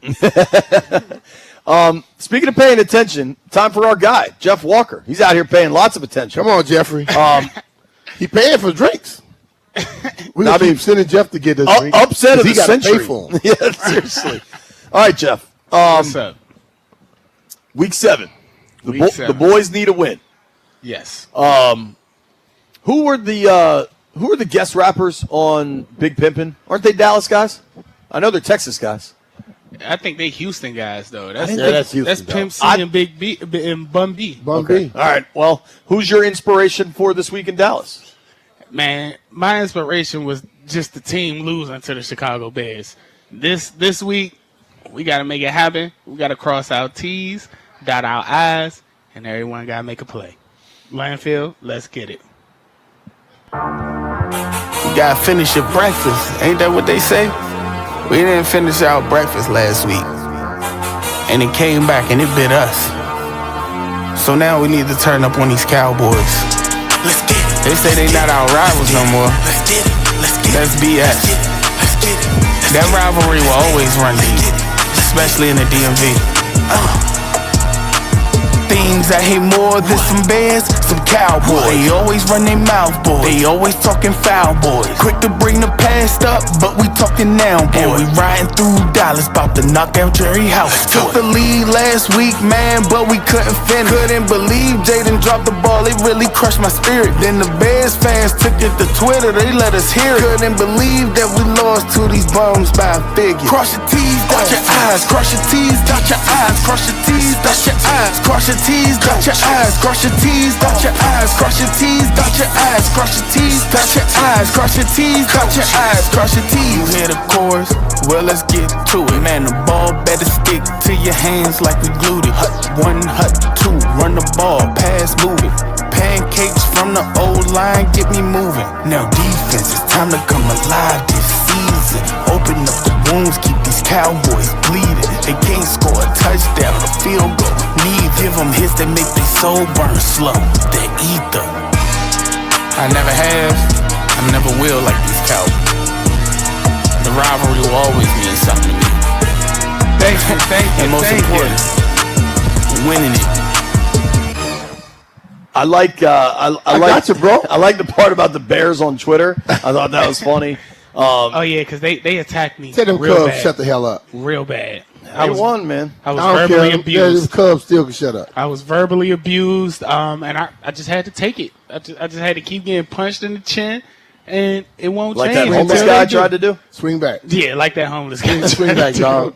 Do you want to listen? The song was very good. We'll re-rack it a couple times if we can. Jeff, remind him of that because you know he will forget.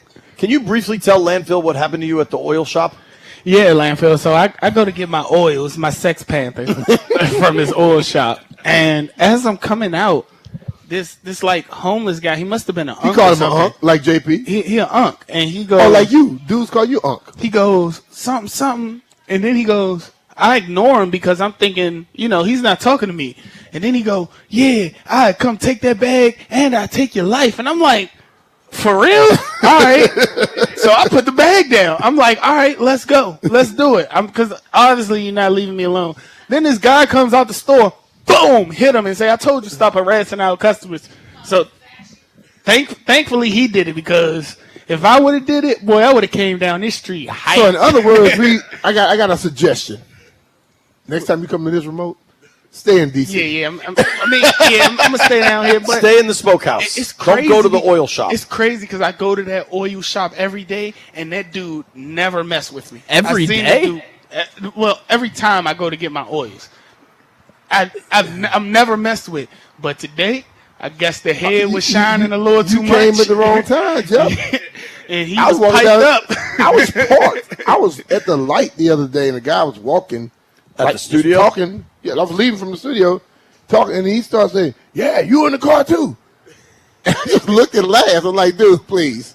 Because if you come over by this car and I have to get out this car, it ain't gonna be nice for If you come over by my car, I'm not getting out the car. No, you're gonna take all. How many tons cars are? You gonna take all of that? The way he was I dressed. couldn't buy your Jeff, car that day. Jeff, the way he was dressed, he ain't had nothing. Oh yeah, you whoop him. I put them 2-piece on him in. I'm just letting you know. I like to make people feel this thing. Let them understand, but I'm putting Cross your T's, dot your I's. Might be time for a new oil shop. I Jeff. grew up in a time where, you know what, it's about these. But you know what, I also grew up in a time where one shot and you don't miss.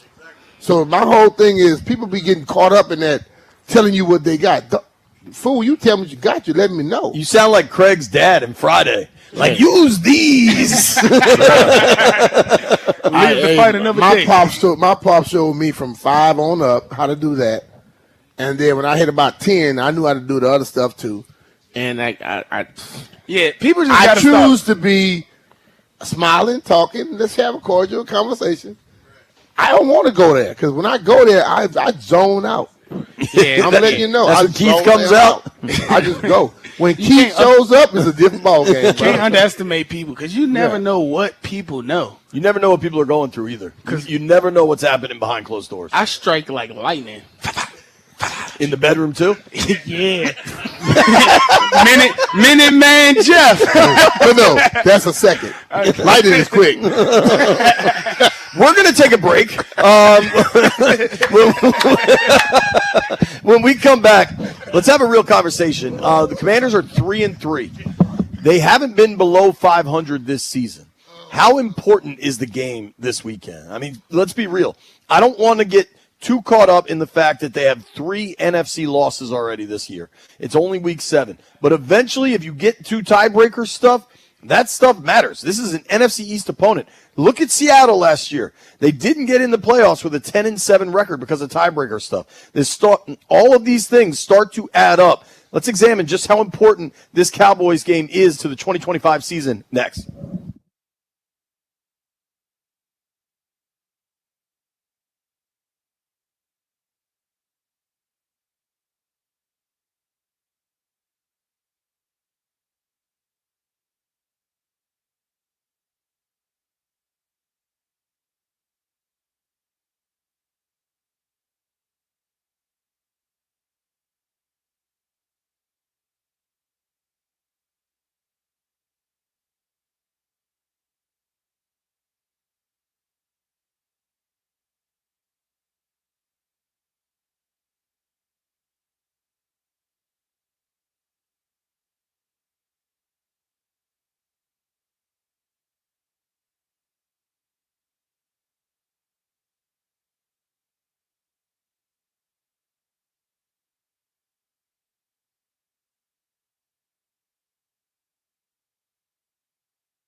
This sports update is brought to you by Baldino's Lock and Key, your hometown security team.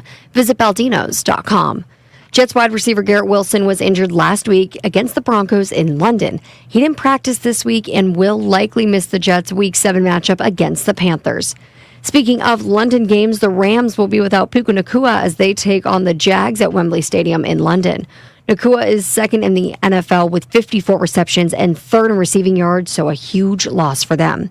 Puka Nacua suffered this ankle injury last week against the Ravens, and after leaving the game, he did return, but he wasn't much of a factor. He is officially out for that one. For the Commanders, you have defensive end Dorrance Armstrong, running back Chris Rodriguez Jr., wide receiver Deebo Samuel, and wide receiver Terry McLaurin. All of them DNPs yesterday. Now, Terry and Deebo Samuel both out on the field for the start of practice. They're off to the side field. Both are wearing their jersey, but per Ben Standing, neither of them had their helmets while they were walking out. Deebo's been running on that side field and running some light routes. Terry at practice, though. Dorrance Armstrong is at practice, not dressed, going through team stretch. And Chris Rodriguez is on the field for the media viewing portion of practice as well. All of that per the Commanders beat on their different X accounts. Baldino's Lock and Key is your hometown security team for auto keys and fobs.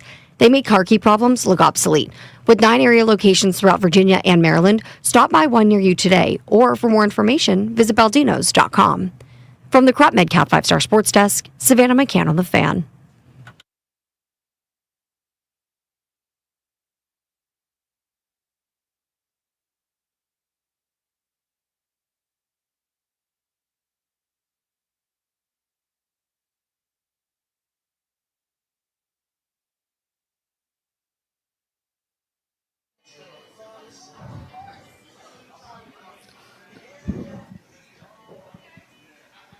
That is high noon in the District of Columbia. Points up and down the eastern seaboard. I tried to throw a paper towel into the trash can and it came up, I don't know, about 2 feet short. 2 feet, no, that's way more than 2 feet. It's not 2.5 feet? Three. Uh-oh. Tim's on the move. B was able to get the paper towel into the trash can. Brian, real question for you, dude. Yo. It's only through 6 weeks, and some teams have had byes already, so it's not at all firm. This is not terra firma. Okay. But if you were to look at the NFC playoff picture right now, 7 teams get in, 4 division winners, 3 wild cards. Where do you think Washington would land? 16 teams in the conference. 8. 13th. 13th. Ooh. So, as it's currently constituted, the NFC playoff picture would be the Bucks or the 1 seed. They have the 5-1 record with a big game this weekend. Bucks, Packers, Niners, Eagles. Your 3 wild card teams would be the Seahawks, the Lions, and the Rams. One thing of note with those 3 wild card teams, the Seahawks, Lions, Rams, they all have a 4-2 record, which with about 5 minutes left in last week's game against Chicago, it seemed like Washington was going to have a 4-2 record.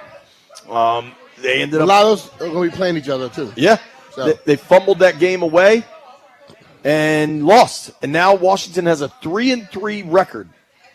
But because of the way tiebreakers shake out right now, if the season ended today, and it doesn't, it's not even close, Washington is 12th in the NFC seeding.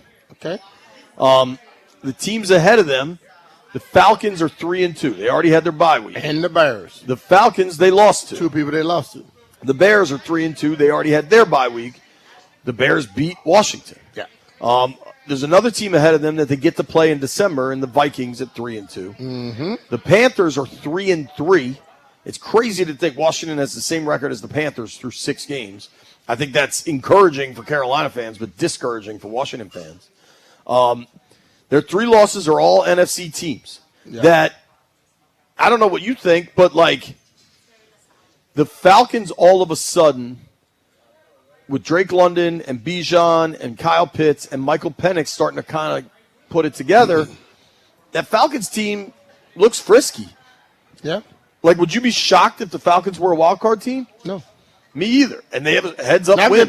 Now if they play like they've been playing offensively. Right. Because their offense helps their defense out drastically. What about the Bears? Caleb, I think they are better coached than they were under Eberflus. That wasn't very hard to do, though. I agree. Yeah. Do you think the Bears are going to kind of hang around, be a wild card team? I believe the Commanders are going to go win a lot of teams and knock one of them out of the way, the area. The Vikings, they've got quarterback questions, but Kevin O'Connell's a damn good coach. I think that's proven. They play really good defense. They've got one of the best receivers in the league in Justin Jefferson. Mm-hmm. The Panthers, I do not consider a real wild card threat. No. I don't know if you do. These playoff probabilities are interesting. Washington's playoff probabilities, sitting now at 3-3, going to Dallas. According to NFL.com, Washington, even if they lose this weekend, still has a 25% playoff probability. Their current playoff probability, as it sits right now, is 37%. And if they beat Dallas to move to 4-3, their playoff probability is 45%. All right. So the numbers, obviously, whoever accumulates this information still thinks highly of Washington despite last week's loss. Yeah. But when you think about how important this game is for Washington, now they do have a win over an NFC East team in the Giants week 1. Their other 2 wins, though, are AFC West teams, the Raiders and the Chargers. So you'd like them to get another NFC win for starters. And then, B, if you look at the next 4. That 4 is tough. At Dallas, at Kansas City, Seattle at home, Detroit at home. Yeah. This is a grind. It is. But you want to be the best, you got to be able to line them up and knock them down. I think you at least have to split in these next 4. Yeah. And I think to get that split, you got to win Sunday. I'm with that. Listen, man, one at a time. You can't worry about, I know we like to project and we go throughout it, but the guys over there in the locker room and the coaches, they need to focus on this weekend and then from this weekend to the next and follow that up because you never know what's going to happen. We've seen Kansas City high and low. We've seen Dallas up and down. We've seen the Detroit Lions same way.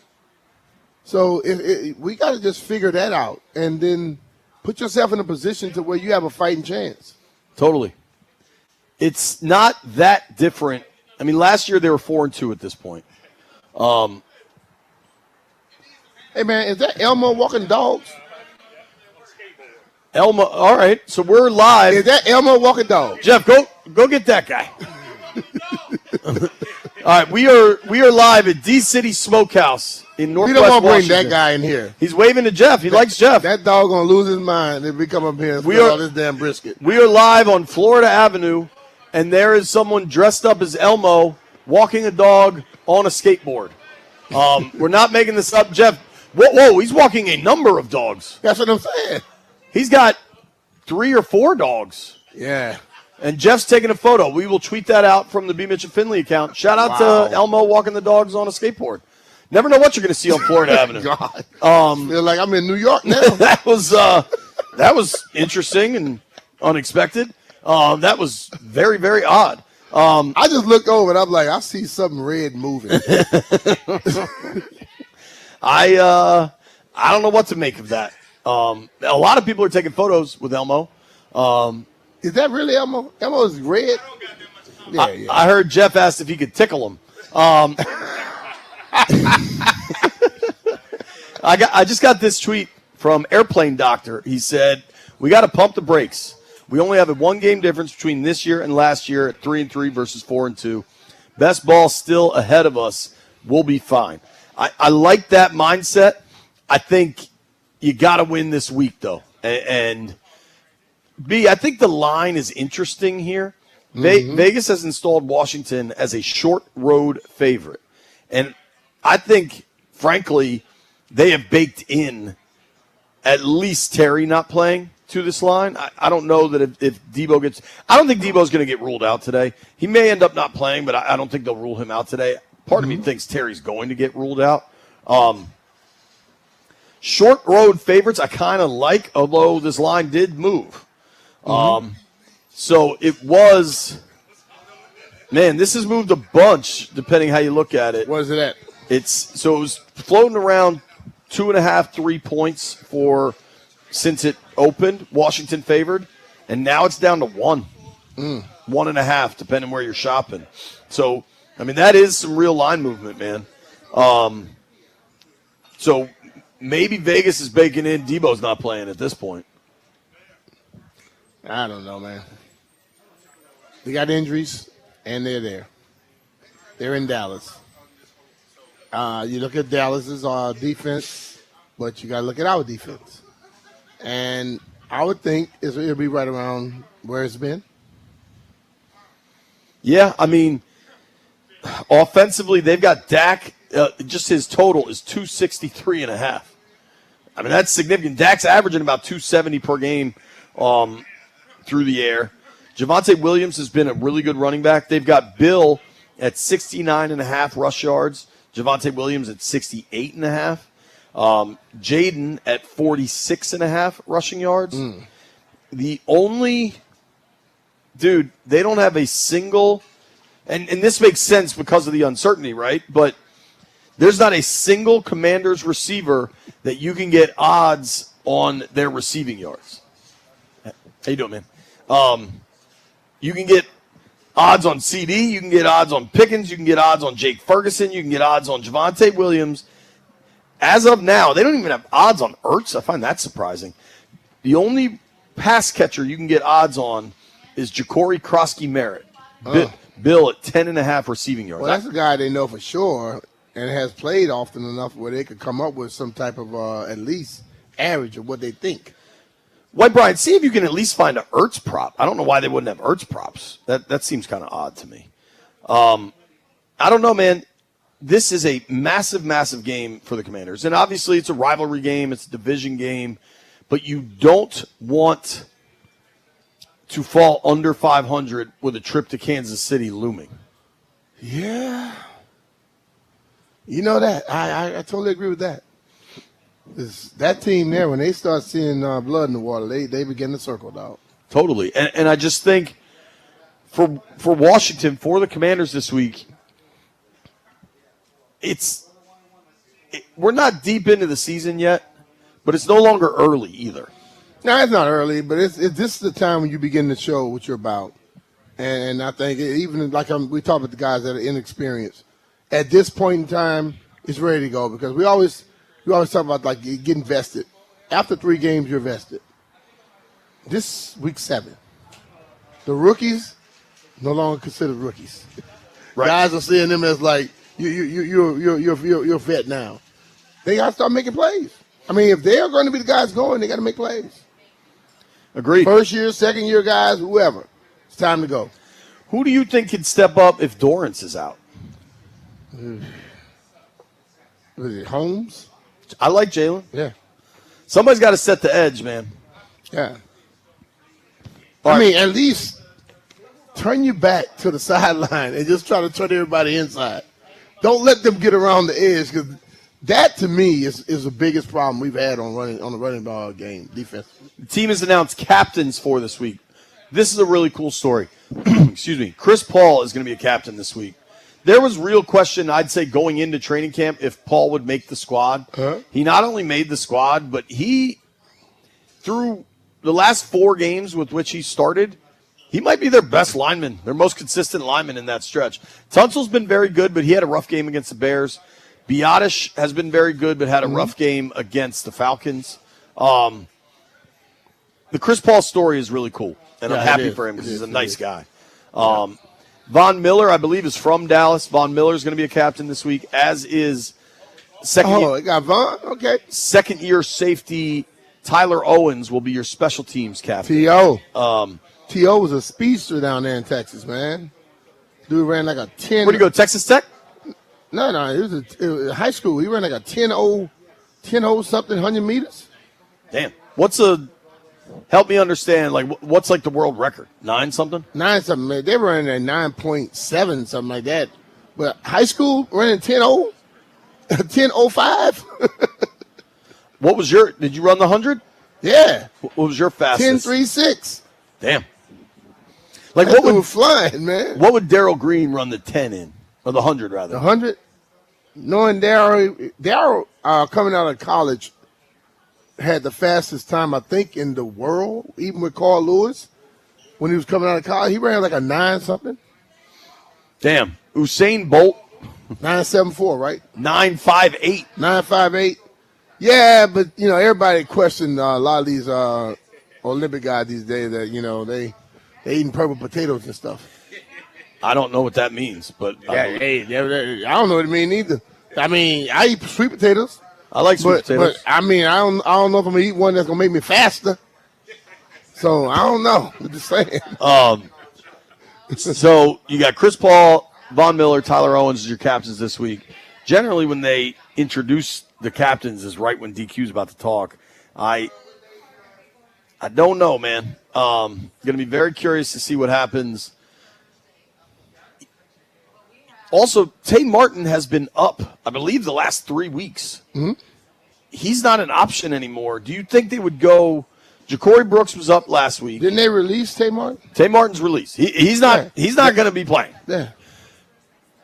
Last week they pulled up Ja'Cory Brooks, so you'd think on some level he's in a driver's seat to get pulled up again. Do you think they would pull up Robbie Chosen, formerly Robbie Anderson? He's been here a few weeks. He should know the offense. Do you think they could pull up Burks this fast? I think it's possible. That's crazy, dude. See, the thing is this, man. We also don't even know his level of health, right? We don't know his level of health, but like I think, like I said, people have made football more difficult than what it is. If a guy knows how to run routes and he knows how to pick up offenses, you get him in here and you give him a certain amount of plays and tell him this is what we're gonna call for you. I've seen people broadcast on one station, and in a day or two they broadcast it on another station. They don't know all the rules, but they know how to broadcast. Right. You know what I mean? Same thing in football. I may not know all your plays, but I know how to play football. Like, if I got look at this, I like this fit. We got a Redskins fan in a cowboy hat. All right. I like it. You better throw him off a little bit. Come through D-City Smokehouse if you want. We got Burgundy and Gold showing up, man. We're waiting to hear from Commanders head coach Dan Quinn. In a few minutes, we'll be joined by Maryland Governor Wes Moore making his picks. See you, man. It should be fun. D-City Smokehouse getting going here. There are some cocktails flying around. It is a beautiful Friday afternoon on a Scotty's Vodka Red Bull Friday. All right, here we go, B. What we got? Terry McLaurin has been ruled out for Sunday. Terry is down. Noah Brown's on IR. I think you at least are going to elevate somebody. At least I would think it's Ja'Cory Brooks because he was up last week. We'll see. I think there was some hope for Terry, and now there isn't. What do you make of it? I mean, he didn't play the last 2-3 weeks, so now you start hoping, will Debo play? And one of these guys, Chosen or Burks, will they be able to help you? I don't know the answer. We're going to see. You'd certainly like the Debo thing is going to be really interesting, and I don't know how that's going to shake out, honestly. I don't think we'll find out if they're going to make a decision. The playbook is going to have to change to the people you have now, not the people you had in the beginning. Hands down. Yeah, if it hasn't already. Yeah. Honestly.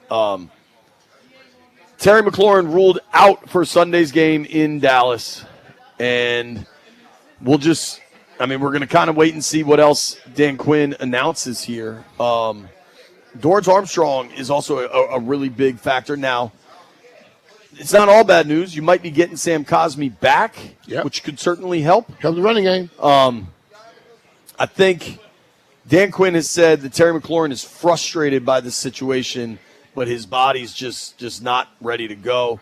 DQ said of Debo Samuel that he was able to get some reps in today, which is a good sign. So no word on Debo.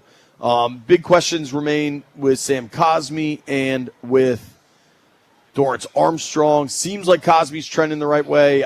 This was kind of my expectation was he would be back this week, but we'll wait and see. Debo being back, helps a lot, I would think. Yeah, if he plays, it's going to help out a lot. You have that one veteran guy that can be your leader, but other guys are going to take a step still. If he wasn't here, they would have to take a bigger step, but they still going to take a step. And that running game has to be on point. Totally. Yeah. I think you got to run the hell out of the football. Yeah. DQ kind of offered a little bit of information. I'm getting this via Zach Selby. Dan Quinn said McLaurin's just not ready yet, and it's difficult to monitor with these soft tissue things. It's frustrating, but he is getting closer. That's going to be 3 games. These questions about, IR and roster machinations are only going to get louder. Dan Quinn says he's not going to be able to he's not going to rule anybody in or out further. That'll come when the injury report comes out. Generally, that injury report comes out about, I would guess, around 3 o'clock on a Fast Friday. Yeah. But I think they're not going to rule Debo out. I'm very curious about Dorrance Armstrong. I think the Armstrong thing could make a lot of impact, especially for a team that has struggled to stop the edge rushing, to fill the edge in the defensive run game. Dorrance helps you a lot, and there's a big question there. There is no question, however, about our next guest. That is Maryland Governor Wes Moore joining the program next to make his weekly NFL picks. Nobody go anywhere. BMitch and Finlay live at D-City Smokehouse, Florida Avenue Northwest. Come through.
This sports update is brought to you by Meadows Farms. Fresh plants arriving daily. Plant a little happiness. Terry McLaurin has been ruled out for Sunday's matchup against the Cowboys. Deebo Samuel was able to get some reps in today, which is a good sign for his status. We are still waiting for official notices on Sam Cosmi, Dorrance Armstrong, and the injury designation for Deebo. But what we know for sure is that Terry McLaurin is out again this week. For the Cowboys, CeeDee Lamb will be active on Sunday against the Commanders after he's been out the past 3 games with a high ankle sprain. Meadows Farms is celebrating 65 years with our anniversary sale. VIPs enjoy 20% off all perennials, trees, shrubs, and houseplants. With 16 locations, it is the perfect time to refresh your garden or bring some green indoors, all while saving big. Offer excludes delivery and installations. Meadow Farms, plan a little happiness. From the Crop Midcap 5-Star Sports Desk, Savannah McCann on the Fan.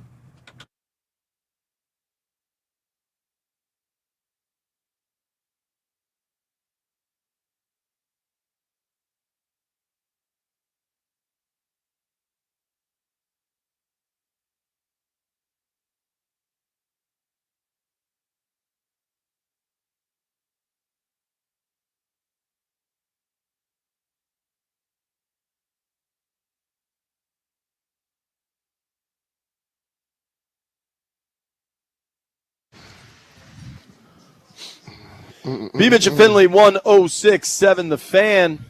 Live at D-City Smokehouse, Florida Ave Northwest. Great food, great drinks, great collards.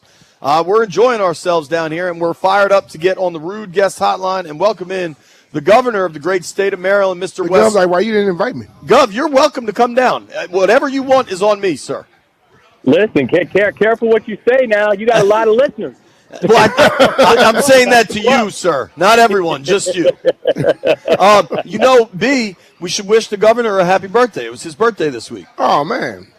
Happy belated? 27 years old. Oh, yeah. It's crazy to think how much you've accomplished in just 27 years, Governor.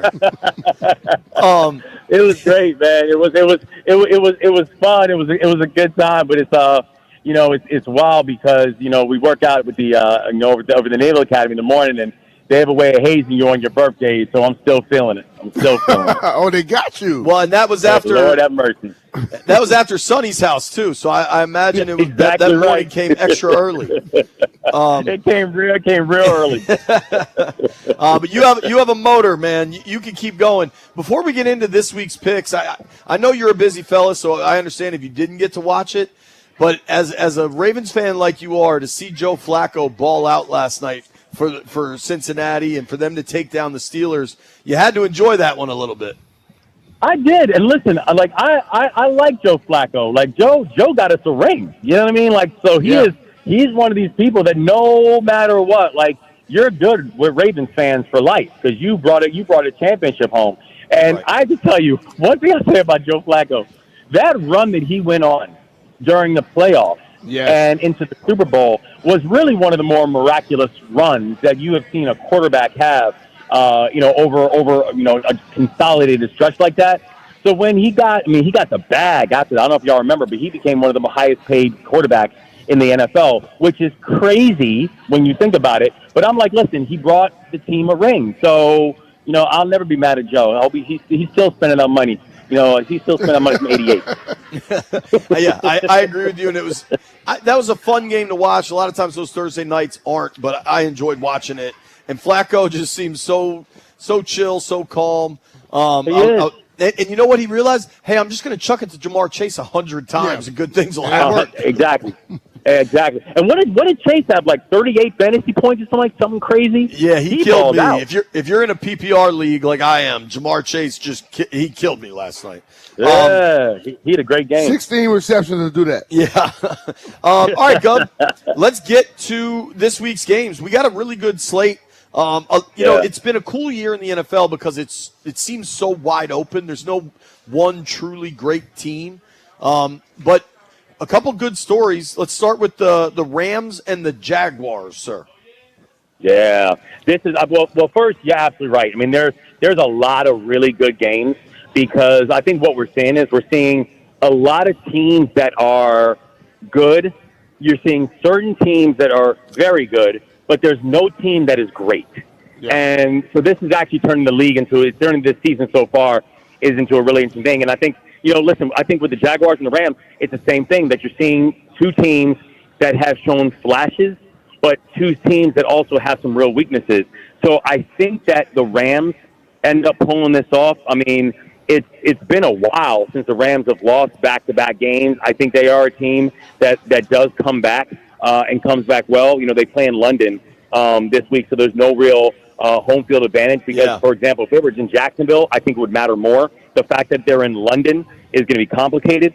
But I think that the thing that really puts the Rams over the edge for me is actually not their offense. It's actually their defense.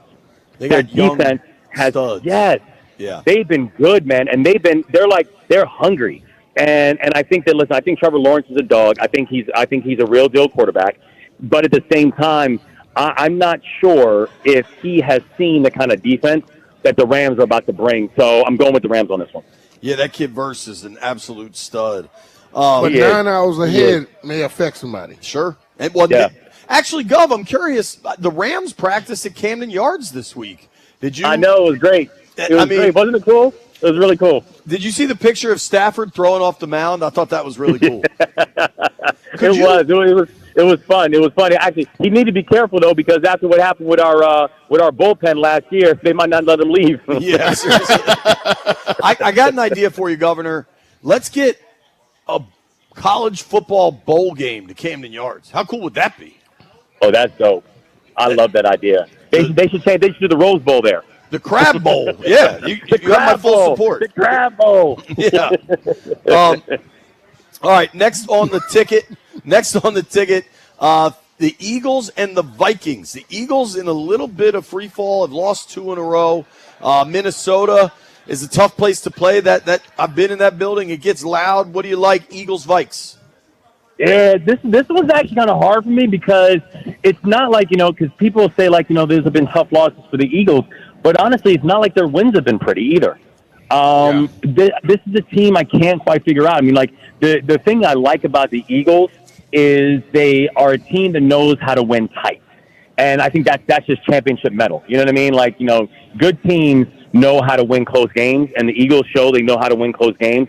I think the big thing and the big factor on this one is just going to be the run game because the Vikings' run defense is just bad.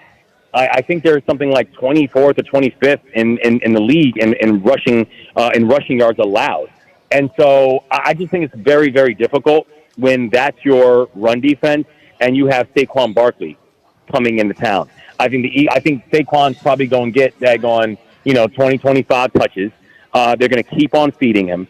And it also looks like that Carson Wentz is going to start from Minnesota. Yeah. And so I think that's a tricky one for the Vikings to be able to navigate. So I'm not saying it's going to be a blowout, but I do think that the Eagles are going to pull it off. There you go. The Wentz situation certainly makes things more difficult for Minnesota. All right. The Giants are riding high. And you know how the Big Apple gets when they think they've got a new young star in Jackson Dart. Cam Scattaboo, just meathead, doing backflips. The riding high Giants going out to Denver to take on a sneaky good Broncos team.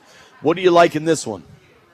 So I actually think this could be one of the trickier games of the week because there are a lot of folks who do like and listen, I'm taking nothing away from it. Like Jackson Dart, that dude is balling right now, and he's got a lot of fans and a lot of people are bandwagon hopping right now on him. And listen, and I say this respectfully, I don't see Russell Wilson taking another snap again, unless something happens to Jackson Dart. Well, something did happen, and they chased Russ off the field. They went into the blue medical tent and dragged Dart back on the field. I know. I know. That was nuts. I know. But listen, Russell Wilson, make no mistake about it, that dude's a first ballot. You know what I mean? So he's had an unbelievable career, but I'm starting to see, what we saw with the whole Drew Bledsoe, Tom Brady thing, where it's this might be kind of it. Right. But because Jackson Dart really is he's a baller. I think that the Broncos are sneaky good. I think that the Broncos have found ways of when everyone thought that they were going to lose, they found ways of putting together a good game and playing well. But I I do think in this one that the streak and the wave that Jackson Dart is riding, I think that's actually, I think it continues to show itself. And I think that the Giants continue the streak they're on right now, and I think they pull off a win against Denver. That if they do that, the tabloids in Gotham are going to be nuts with what they start saying about Dart and Scadaboo, and Dable will only grow even more cocky. All right, this should be just an awesome. And let's be clear, Scadaboo is looking like one of the big steals of the draft. He is. Like, I mean, like, you're absolutely right. I mean, like Dart is getting a lot of headlines and all that kind of stuff. But let's be clear, Scadaboo is actually the one who folks should really be paying attention to, because that actually turned out to be a really good pickup. Yeah, that's going to be a fun one to watch. As is the Monday Nighter, should be awesome. The Bucks, best record in the NFC, going up to Detroit to take on the Lions. Baker Mayfield, Jared Goff, you got some stars on the field. Amon-Ra St. Brown. What do you think, Bucks Lions from Motown? So I got to tell you, so one, I'm a Bucks believer. I actually believe in the Bucks story. I actually really do believe that Baker is legit and should legitimately be in the larger conversation about MVP. The thing that gives me a little bit of pause about the Bucks is I spend time looking at the injury list. Yes. And if we're talking about being without Bucky, if we're talking about, potentially if we're talking about Mike Evans, I mean, I think there's just a lot of big names and a lot of big tools and targets that might not be there and ready to play. And so, and I think also, by the way, going to Detroit is tricky, right? So this is something where I think home field advantage matters, and looking at the injury list, it matters. So I'm going to go with the Lions on this, but I'm so tired of the Lions breaking my heart and proving me wrong. But I'm gonna go with them one more time. I'm going with the Lions. Yeah, I kind of like Detroit in this game. Similar to when Detroit lost big in the opener to the Packers, and then the Bears came to town, and they kind of reminded folks of who was boss.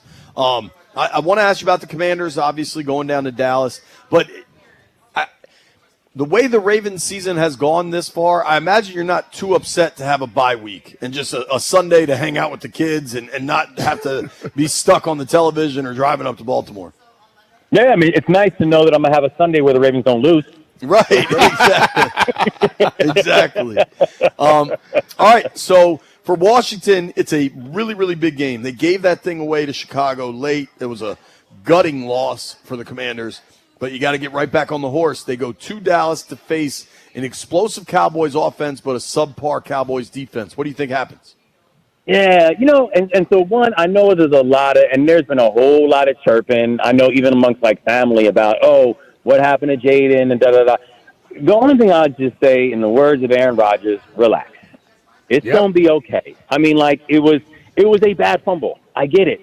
And it was also really bad conditions. But I still think that the Commanders are truly one of the sneaky, really good teams in the NFL. And they're one of the most complete teams that we're seeing in the NFL. And listen, I'm not trying to be disrespectful, but they are playing the Cowboys. The Cowboys allowed the third most points and most yards by an opponent in the NFL right now. I mean, the Cowboys defense is, I think there are times that they're not sure what's going on side of the field. I think that the Commanders are a legitimately good team and are going to rebound. I think that, we still don't know what's going on with CeeDee Lamb. Not only is he going to play, but if he plays, granted, for most people, they would say I take an 80% CeeDee Lamb over most players in the NFL at 100. I get that. But still, no matter what, if he plays, he's not going to be 100%. So I'm going with the Commanders on this one. I think they go on the road and they get the W. I like that, sir. All right. Well, enjoy your weekend with no Ravens loss, certainly. And I hope you got a little bit of time to celebrate your birthday that wasn't a 6 a.m. workout with the Naval Academy. It's all good. It was. I had a great time, man. It it was all love, but I got all love for you guys too. I appreciate you more than you All right, know. man. Appreciate you. Thank you, Governor. Appreciate your time. That is Thanks, guys. Maryland, All right, Maryland Governor Wes Moore. His picks for the week: the Rams, the Eagles, the Giants on the road in Denver, the Lions, and the Commanders. Gov's taking 3 road teams. Hey. He's taking the Eagles, the Giants, and the Commanders, all the NFC East teams. I like it. Now, there's no home or road when you're playing in London. Technically, the Rams are a road team, but that's the joke. Well, they are a road team. Everybody's on the road. 9 hours away. Yeah, that's true. That's true. All right, nobody go anywhere. It's BMitch and Finlay. We got a Cowboys preview with Newey Scruggs coming up at 1 o'clock. Brian and JP here. If you want comfort and convenience wherever life takes you, then you need to turn to Rude. With Wi-Fi compatibility, you have full control of your heating and cooling system right from your phone. Forgot to turn down the heat before vacation? You can adjust it in seconds. Plus, you'll get alerts if something's not right. These guys are the best, and they've installed new systems in my house, and I felt the difference instantly. Rude boy. Rude makes the most reliable heating and air conditioning products in the DMV, and they do it because they have a variable speed compressor which ensures precise temperature and humidity control. If you control the humidity in the DMV, you're going to have a comfortable house, and the performance of your machinery will lower your utility bills. Plus, you can save a ton of cash with tax credits. That's right, B. You got to tell them about the federal tax credits up to $2,000 on heat pumps through 2032. For more info on that, check out rude.com/federal incentives to learn more. Rude, the most reliable heating and air conditioning products in the DMV. And remember, if it ain't rude, it ain't right.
All right, B, we got a little breaking news here. What we got?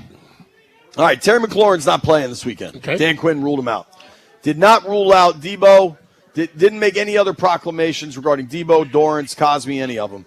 He did say he thinks Treylon Burks is going to need some more time, but they're excited to have him. So it doesn't sound like Burks is going to be back.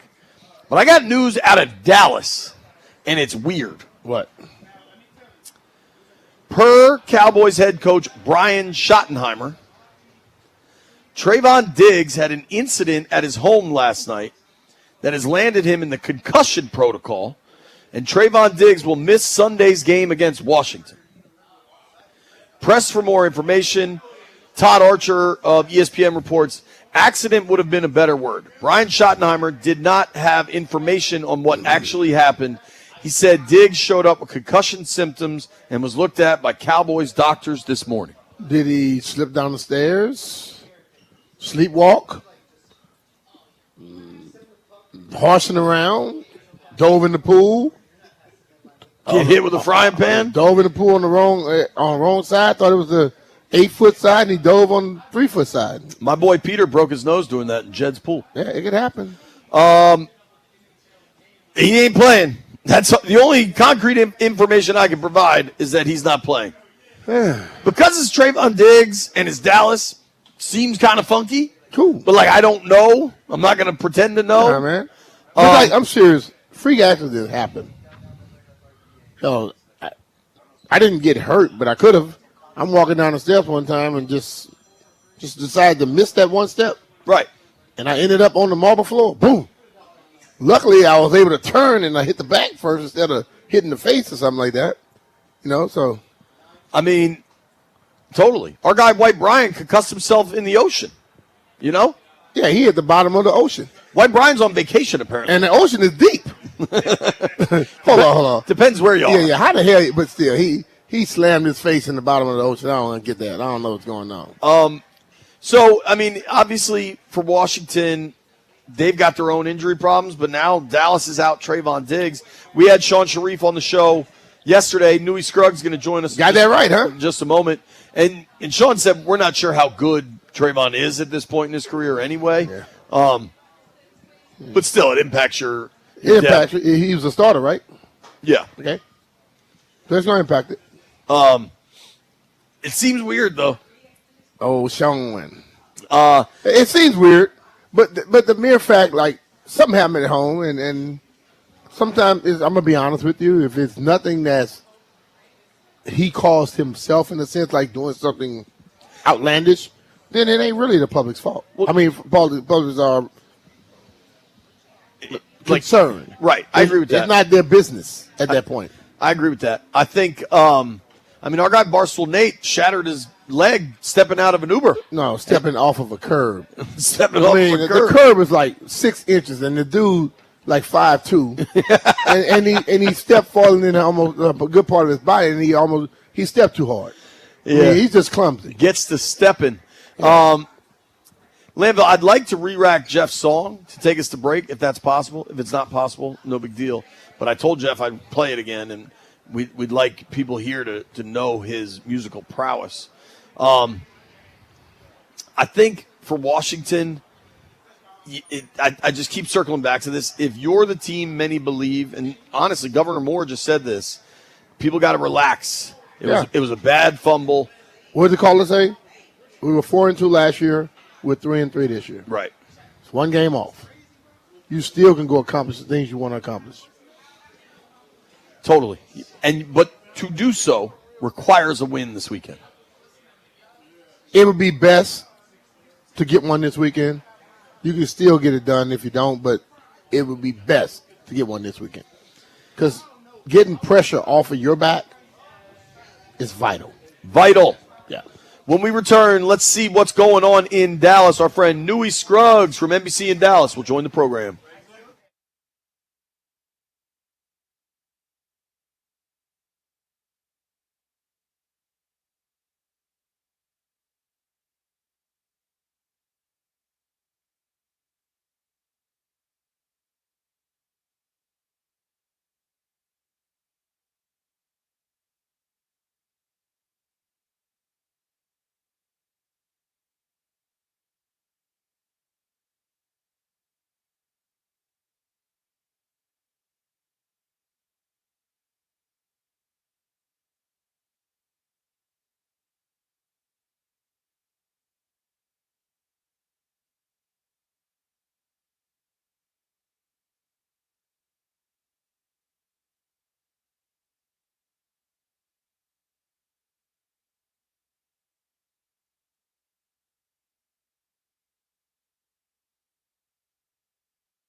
This sports update is brought to you by Meadows Farms. Fresh plants arriving daily. Plant a little happiness. Terry McLaurin has been ruled out for Sunday's game at Dallas. McLaurin was listed as a limited participant on Wednesday's practice estimate, but he didn't participate Thursday when the Commanders actually held a practice. He then warmed up for practice today before moving to a side field once his teammates started going through drills. Commanders head coach Dan Quinn said that McLaurin is getting closer to return, but he is very frustrated that it's not going to be this week. Now, next week, if we're going to look ahead, it could be a different story. There's a benefit of an extra rehab day before they face the Chiefs on Monday Night Football. But there is another question mark for this week. That's Deebo Samuel. He took place in practice today. He does have a chance to play on Sunday, but Dan Quinn said we will have to wait and see the injury report later today to find out his status. And for the Cowboys, Trayvon Diggs had an incident at his home last night that landed him on the concussion protocol. He will be out for Sunday's game against Washington. Meadows Farms is celebrating 65 years with our anniversary sale. VIPs enjoy 20% off all perennials, trees, shrubs, and houseplants. With 16 locations, it is the perfect time to refresh your garden or bring some green indoors while saving big. Offer excludes delivery and installations. Meadow Farms, plan a little happiness. From the Crop MedCap 5-Star Sports Desk, Savannah McCann on the Fan.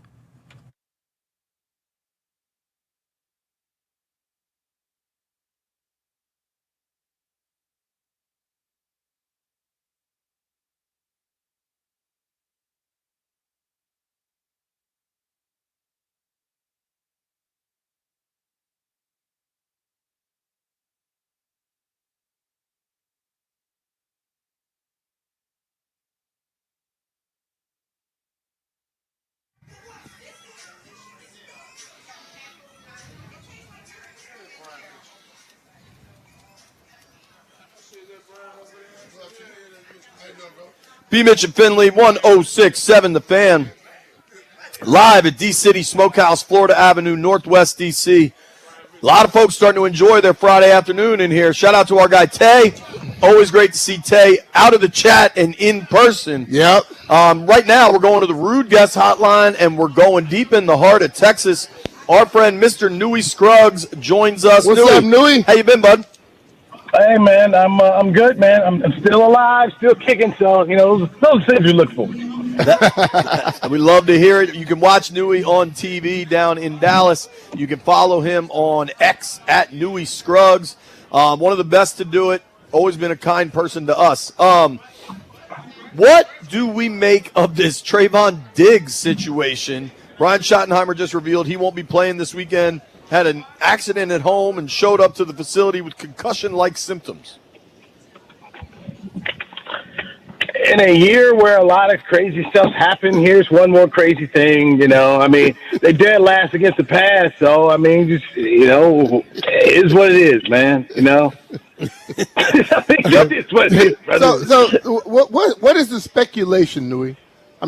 If something happened at the house. Did he fall down the stairs? I've done that before. Yeah, I don't want to do that, I don't, because I still got to. Unlike some people who do this business who say a lot, I was told. Listen, I've done it, totally sober, just missed the step.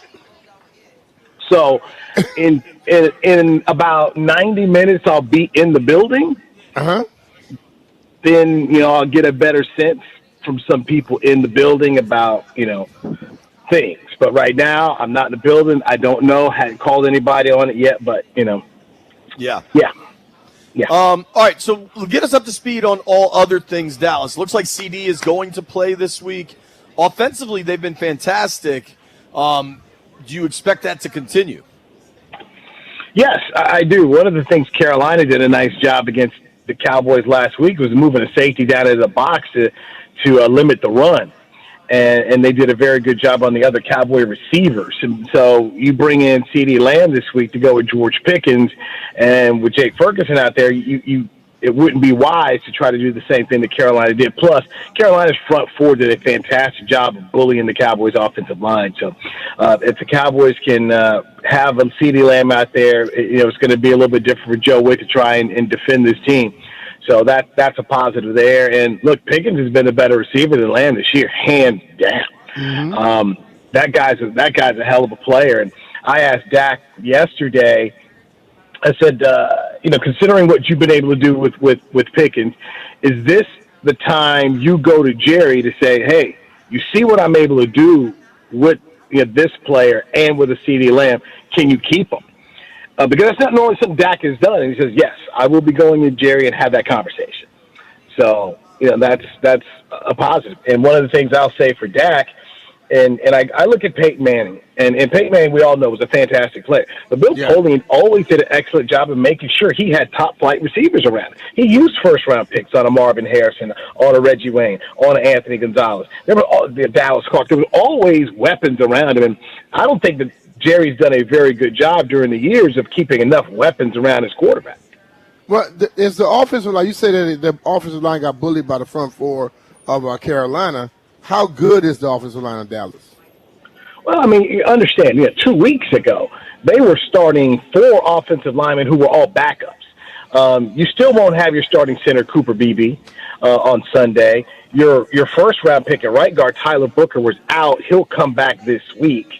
And you've got left guard Tyler Guyton making his second straight start after he came back from injury. So the offensive line, when these guys are healthy, they're good. But the problem has been having 5 healthy guys that you penciled in, and that hasn't happened, and it won't happen again on Sunday.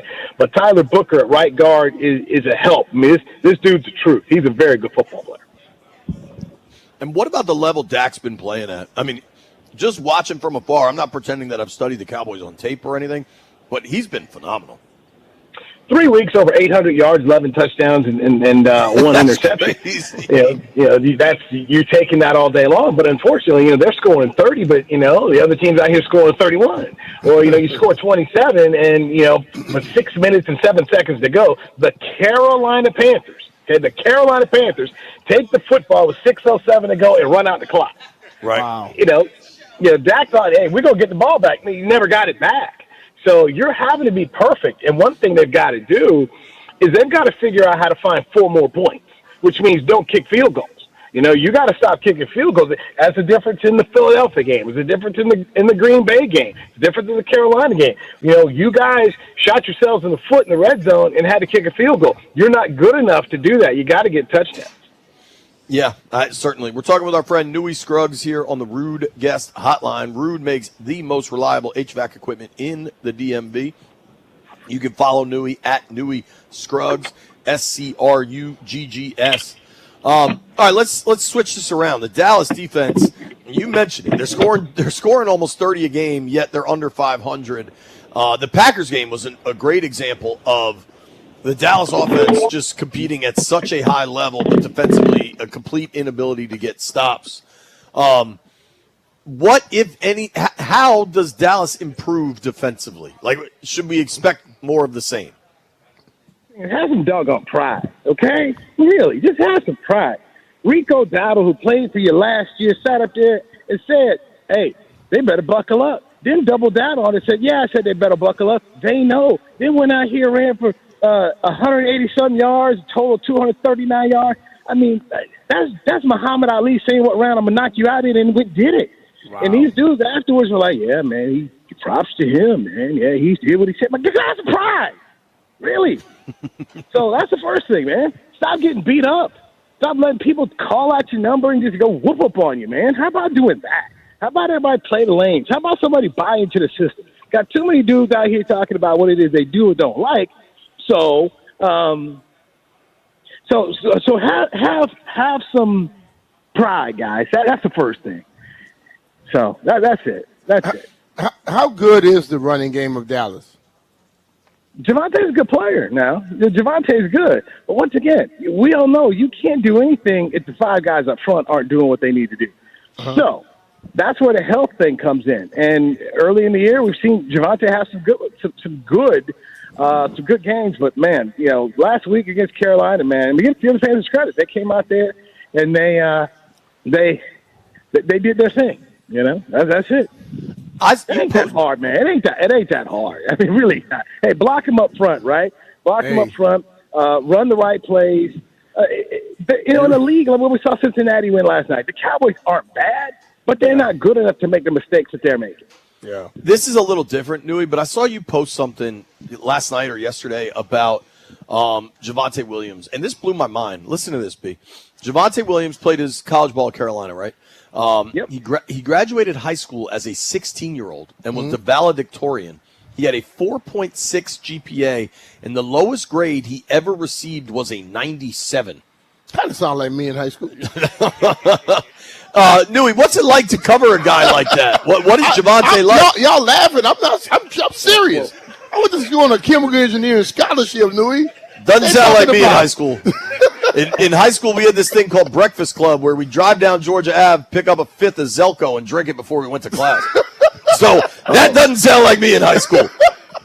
As a fellow, North Carolina high school graduate myself, the systems, the high school system's good in North Carolina. Seriously, I talked to Javante at training camp. He's a quiet guy. You got to get to him. He doesn't want attention. He just goes about his business, but you would never know it. I mean, he talks about raising horses, and he's like, want to get some horses out here. I mean, once you talk to him, man, interesting dude.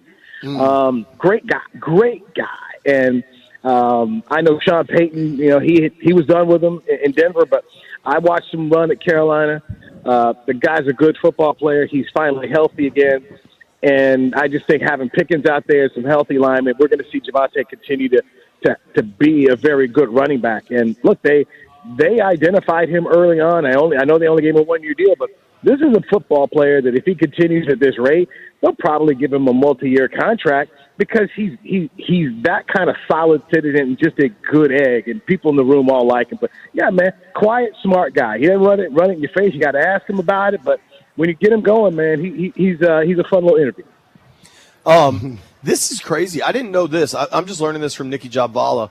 Von Miller is a Texas legend. He's an Aggie. I imagine he was a monster high school player.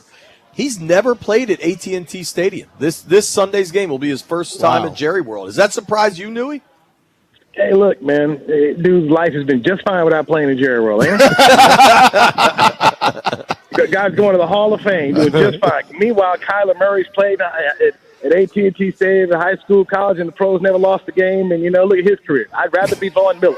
Okay. Hell yeah. I'm with you on that, dog. I am with you on that. So I mean, at the end of the day, Vaughn will be all right. Yeah, Vaughn's chilling. I've actually enjoyed getting to know him just a little bit, but he's an interesting cat. With those hats. Ask Vaughn about the chickens. So when he went to A&M, because they had this agricultural leadership degree, where they put the athletes at, and he was in class dealing with chickens. So dude liked it so much, he now has his own chicken farm. Sells eggs and all kind of stuff. So ask Vaughn about. Oh yeah, he wears the hats. I'm going to have to talk to him about that, man. Yeah, the agricultural leadership thing. You started in here just a class and ended up becoming a passion, and now you make money off of it. Dude, he sent a bunch of the hats, I think, to the radio station. I think it's Green Pasture Farms. I think that's what it's called. There you go. There you go. All right, Newey. Dallas has a really good offense, really bad defense. Washington is really banged up coming into this game. I think the Commanders are the better team here, but the injuries could be the equalizer. How do you see this thing shaking out? Dude, we never know with these boys, man. We don't know. That's the thing. I don't know. Man, I thought they were going to get tore up by Green Bay. They came out there with some pride and almost won the doggone game. So I just got to imagine, after what Rico Dowdle did, can somebody show up and say, man, I'm not going to sit up here and just get punked again. You're at home. This is – and BMitch, for when you play, man, the home games, your family want to come out here, see the game, you buy a ticket. The last thing you want to do is get beat and have to go home and hear all these stuff, man. So go win the game. Go win the game. And said with CeeDee Lamb coming back here, maybe they could score 32 points. And hold Washington at 31. It's just like, can you keep it close to the end and somehow win this game? See, I'm like you. Do you need somebody to talk trash to be up to play? Like Doc Walker said, when you get your damn check, that should be the motivation right there. Well, apparently it didn't work here because Jerry tried to joke before the game. Oh, guys are shaking in the boots, afraid to come out and face Rico. Shotty brought it up like, oh, yeah, Rico said we better buckle up. We'll be buckled up. And guess what? Nobody was buckled up. First carry, 9 yards. Touched the ball, third play of the game, had 12 yards. I mean, dude, like I said, I hadn't seen anything like this in a while where dude just come out here and tell you this is what I'm going to do. I mean, God bless Rico. This ain't Jim Brown. This ain't John Riggins. I mean, that's my patient. Newey, when I was hearing the back and forth of the Rico Dowdle revenge tour, I was like, what the hell are we talking about? This is not Adrian Peterson going back to Minnesota. Yeah, he's a good player, don't get me wrong, but he backed it up. That man believed in himself, and he got motivated by it. If the other person don't come with that same intensity, you didn't stop him from talking. He backed it up. He did. They thought it was a joke. Okay? Right. They thought he was joking. He wasn't. So that's why I say this week, have a response. And plus, this is a division game. The next time you play Washington be on Christmas Day. You got. If you're gonna stay in the race, you gotta get a win here. You just gotta respond. You know what I mean? I kind of think both sides. You know what I mean? Yeah. Newey, B said something the other day that I thought was interesting, and I wanted to ask you about. Pickens. They trade for Pickens this offseason. He's in a contract year. He's clearly an immensely talented young man. Let's say a fiery personality, it appears. He has taken over in this time with CeeDee Lamb on the bench. CeeDee's going to be back. How does that work with Pickens and CeeDee out there? Dak is a guy who's not going to force things. He's going to go throw to the open man. So this comes about Joe Witt, what he decides to do. Where do you want to put your, do you want to double CeeDee? Do you want to double Pickens?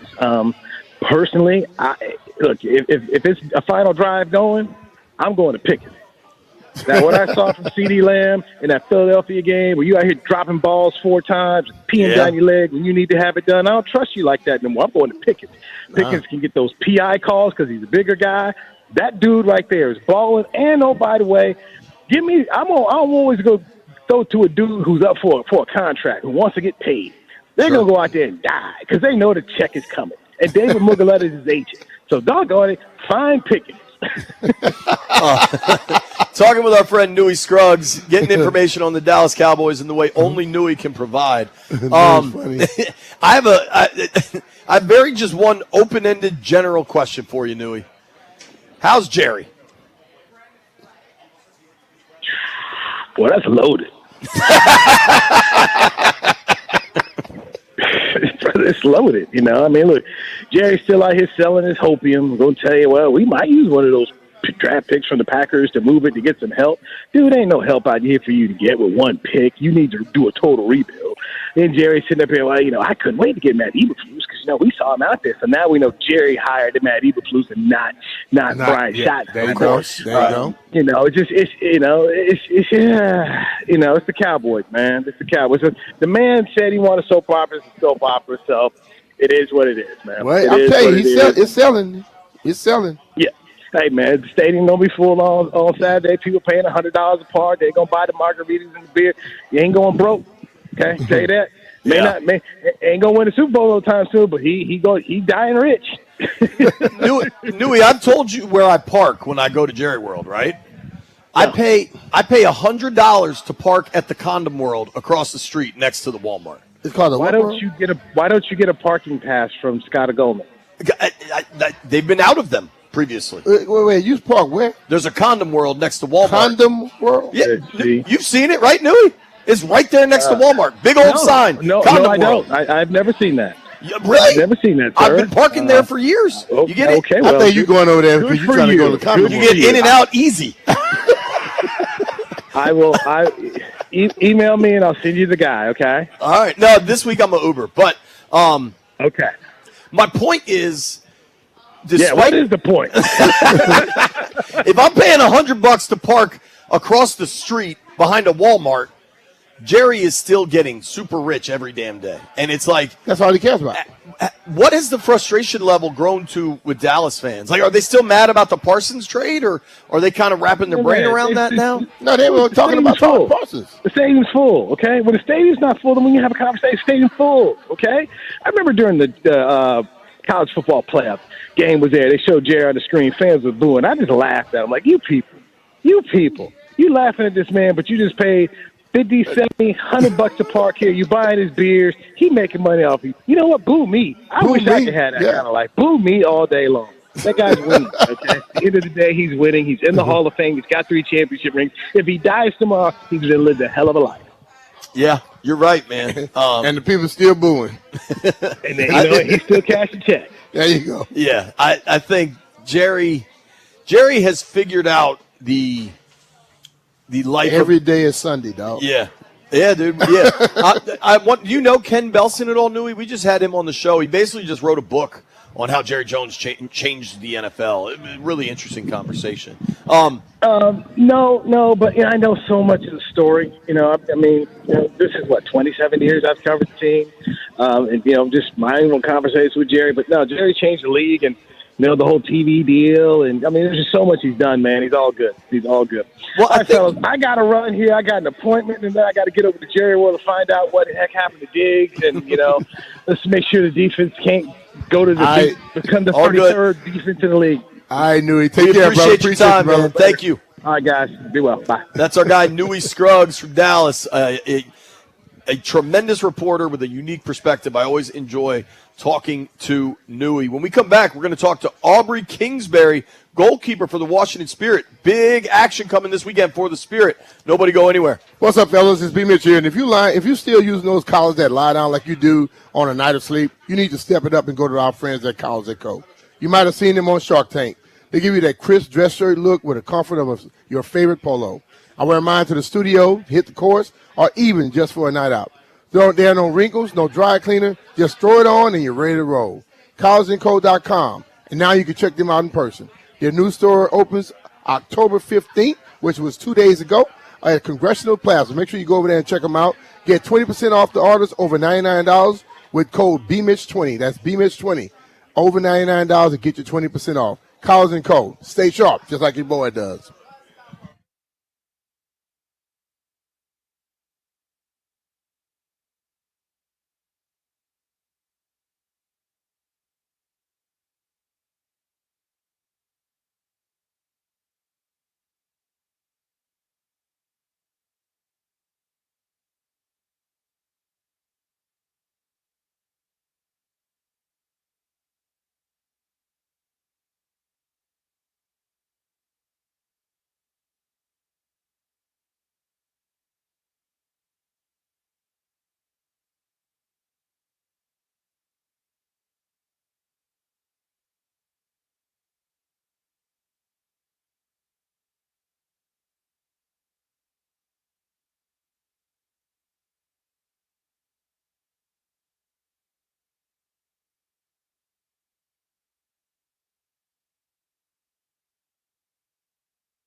Terry McLaurin officially ruled out for Week 7. He went from being limited in practice to being downgraded to a non-participant yesterday. Now, despite taking the field on Friday, he will be missing his 4th straight game. The other big question mark right now, that's Deebo Samuel. He took part in practice and does have a chance to play on Sunday. He said, quote, "We'll just have to wait and see," when being asked about playing on Sunday, but he also said that his heel is aggravating for sure. And Cardinals head coach Jonathan Gannon said that Kyler Murray will be given 48 hours before they decide whether or not he's going to play. Murray's been dealing with a foot injury that kept him out of Week 6, so they have until 48 hours before Sunday to decide if he's going to be active or not. From the Crop Medcap 5-Star Sports Desk, Savannah McCann on the Fan.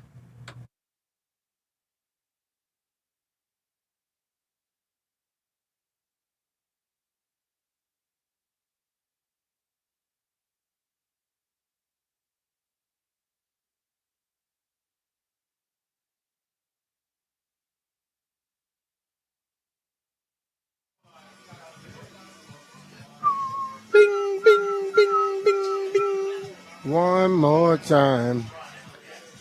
BMitch and Finlay, 106.7 The Fan. We're live at D-City Smokehouse, Northwest D.C., 2nd and Florida Ave. If you want to hang out with Grant, 203 Florida Ave. 17 Pulled Pork Avenue. If you want to hang out with Grant and Danny this afternoon, you can find them at Caddy's in Bethesda, Caddy's on Cordell. You know what I would attend? What? A wing off.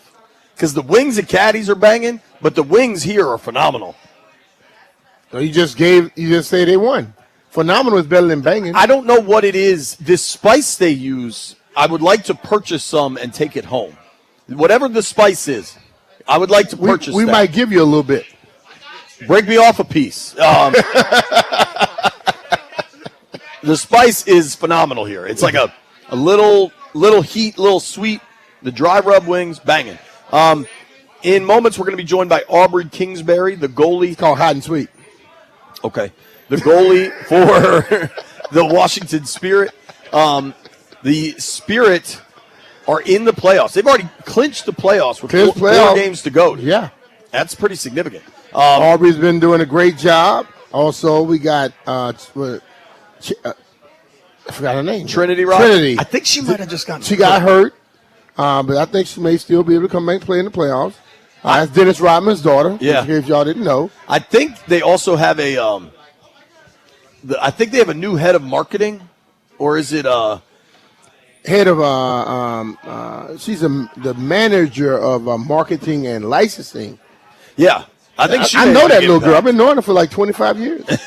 Maya's 25. Yeah. Wow. How does she like? So Brian's She daughter loves it, man. works for the She Spirit loves it. also. Yeah. Is she enjoying it? Yep, she loves it, and she's made her dad a fan. That's great. So you give me the black and the highlighted little greenish. Yeah, dude. I love it. So I've been to a couple Spirit games. It is a blast. It's a really good event to take a family to. So we're waiting to hear from Aubrey. Hopefully she calls here in the next few minutes. Waiting to kind of see what's going to happen with the Commanders this weekend as well. A lot of injury news, nothing concrete. The only thing concrete is Terry McLaurin will not play. That is now 4 missed games for Terry. Yeah.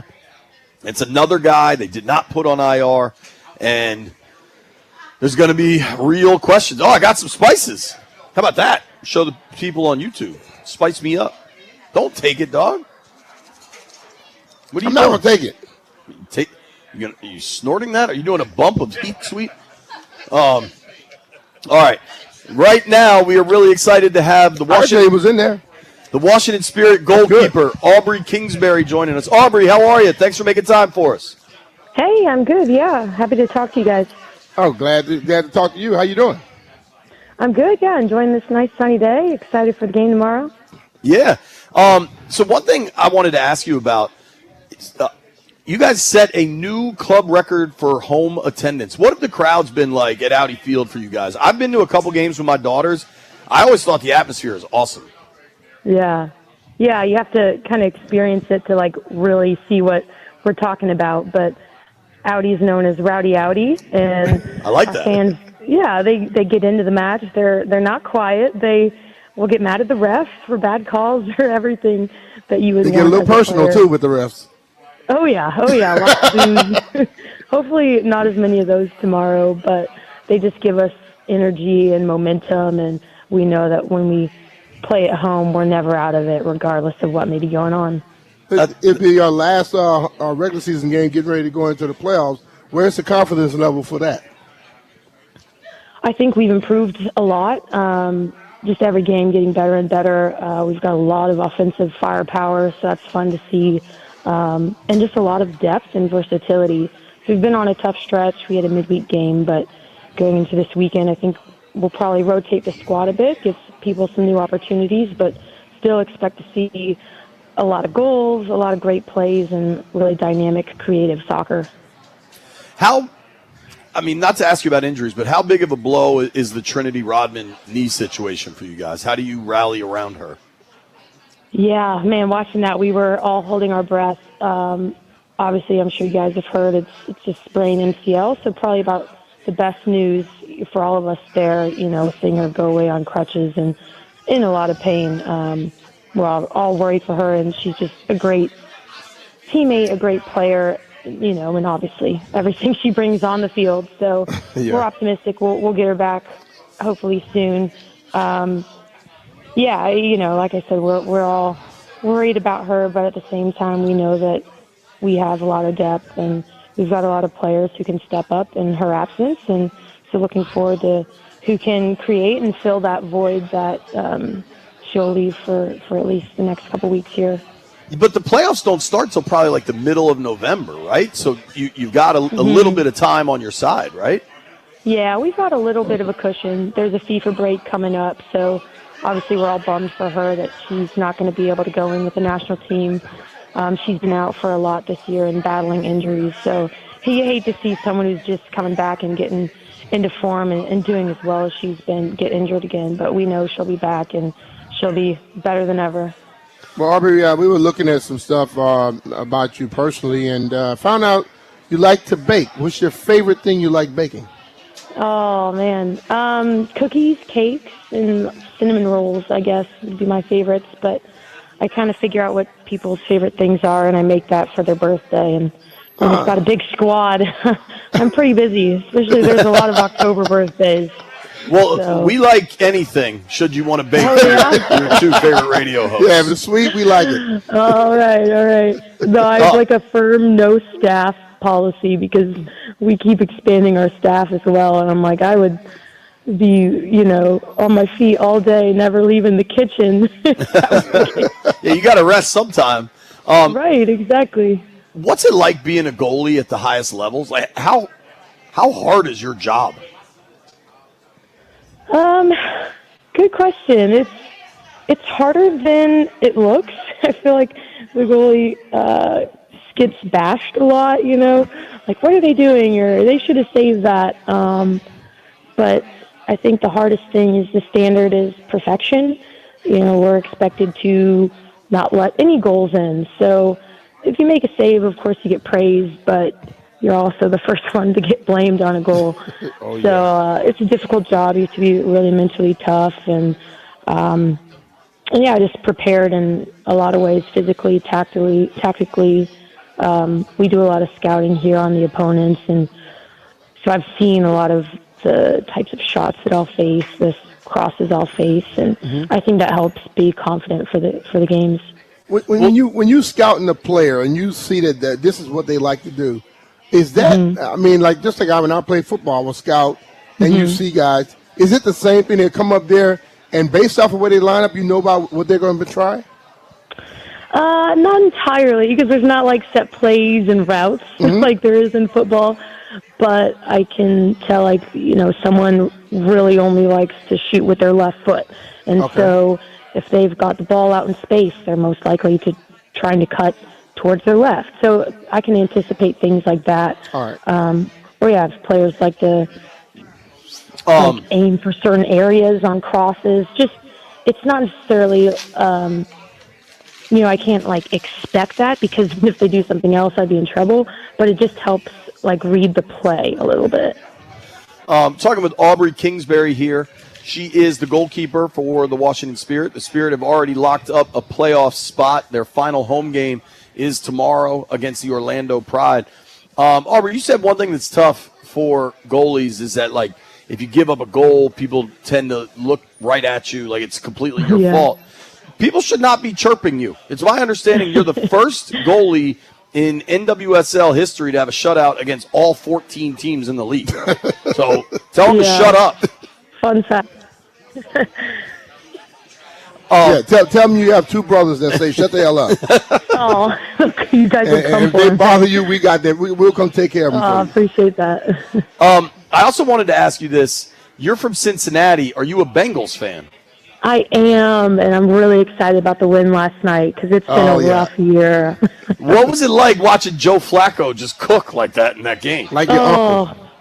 Yeah, it's given me some hope. I will admit I went to bed at halftime just because, it's an early kickoff on Saturday, but I watched the highlights this morning, and I think Flacco had to work a little harder than Rodgers. I feel like, they would craft this long drive, and then Rodgers would just throw for like a 70-yard bomb. It's like, oh my gosh, come on, defense. But there is hope in Cincinnati. Yes, it's a great day. For sure. Yeah, I mean, definitely it feels like you got a shot now with Flacco slinging it around. For sure. It's interesting. Like, I know, so you said you had to go to bed early because it's an early start against the Pride. It's 12:30 tomorrow. Mm-hmm. Yeah. Soccer practice, right? Soccer players run nonstop for an hour and a half. Like your conditioning has to be elite at the level of professional soccer, world-class soccer, right? Do goalies have to run as much? Like what is your practice? Like, do you have to run as much as the other players in practice? No, definitely not. She's I mentally need to be stressed, more though. explosive. Yeah, so my anaerobic endurance needs to be really high, just like short bursts. But I will say that I am still very endurance fit because it helps me stay focused during the game because it is still a long competition, and you'd be surprised. I probably put on around 3 to 4 miles on a game, which is majority walking, but it adds up. Hold on, during a game you're at 3 or 4 miles? Yeah, 3 to 4 miles. Because, it is nonstop. Like, I'm always walking. I'm never really standing still. Wow. So what is the young woman, the midfielder who I was the game I went to, she was super impressive. I think she had a goal. Oh, I bet. Bethune, I know she had the injury. Yeah. What is I think some of them can do 6, maybe 8 on a tough match. Damn, They don't have much possession. Yeah, they run a lot. It's a lot. Crazy. That's they're in part of shape, the reason Jay. why I'm a goalkeeper. So if we want to lose that. weight, Jay, we should just go play soccer. Yeah, I mean, I think I can tell you how much better shape Aubrey Kingsbury is than I am. Mm-hmm. She talked about her anaerobic fitness. I've never even heard of anaerobic fitness. I try to keep it tight, but I got no idea what anaerobic fitness is. How much do you like DC? How much have you enjoyed just being in the city? Oh, a lot. I've been on the team for 8 years now, and we've moved around from Maryland to Virginia as we've kind of changed our home bases. So I've seen a lot of the DMV, but I love just diversity. So there's a great food scene. There's just so much to do, so much to see. We're out towards Loudoun County now, and there's a lot of wineries and great hikes and just beautiful rolling hills out this way. So, it has everything. We know about the wineries. We don't know nothing about the hikes. But you all did a photo shoot. Was it Dead Dirt photo shoot?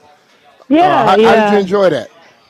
Great. Yeah, we did that at Union Station with our creative director, Doma Wells, who's just a really brilliant designer and has really elevated our profiles individually and as a team, just kind of showing, there's much more to us than the soccer team, and just taking us to new heights and just showing us off a little bit. Oh yeah, I enjoyed it. I saw it. My Nice. daughter actually is the new my manager of merchandise and licensing, and I have become full-fledged Spirit fan. Oh, There you go. all right, yeah. Aubrey, my last question for you. You called it Rowdy Audi. Audi Field is awesome, but the parking is terrible. Do they take care of the parking for you guys? We are in the one lot right next to the stadium. right. That is She- probably she's taken care of. $100 on game day. So All right, I'm sorry, glad. fans, you got to pay a premium. Yo, the stadium is For, like, incredible. The 30 parking, spaces. terrible. Yeah. Well, Yeah, I know. Aubrey, thank you so much. When you have Good luck to you all. When you have a shutout tomorrow, remember it was me and BMitch inspiring you. Okay. All right, for sure. Appreciate All it, right. guys. Take care of yourself. Thank you for the time. Bye. All right, that's Aubrey Kingsbury, She's cool, man. goalie for the Washington Spirit. Spirit final home match tomorrow. Playoff home match coming in November. You can give Aubrey a follow on Instagram if you'd like at Aubs_Kingsbury, AUBS_Kingsbury. Nobody go anywhere. We got to make some bets for the weekend.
BMitch and Finlay, 106.7 The Fan. We're live at D-City Smokehouse, Northwest D.C., 203 Florida Avenue, as Brian likes to point out. Yeah.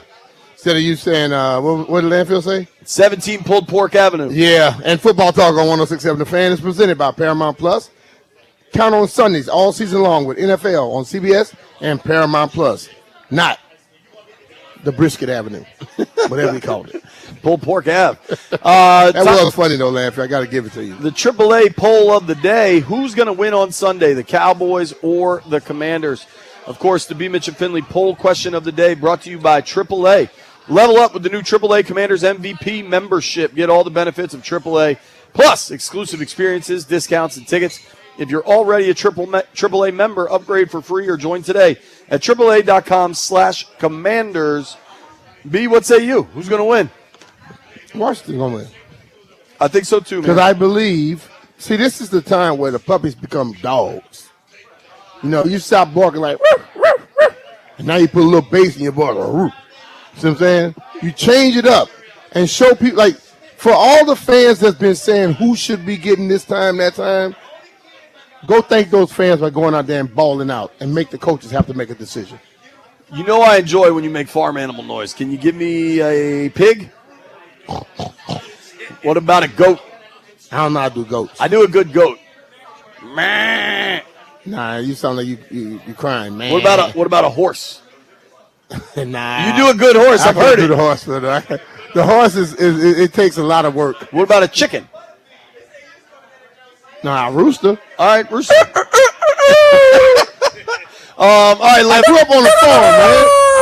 I get it. Landfill, let's make some bets. Unless you just want B to keep making farm animal noise.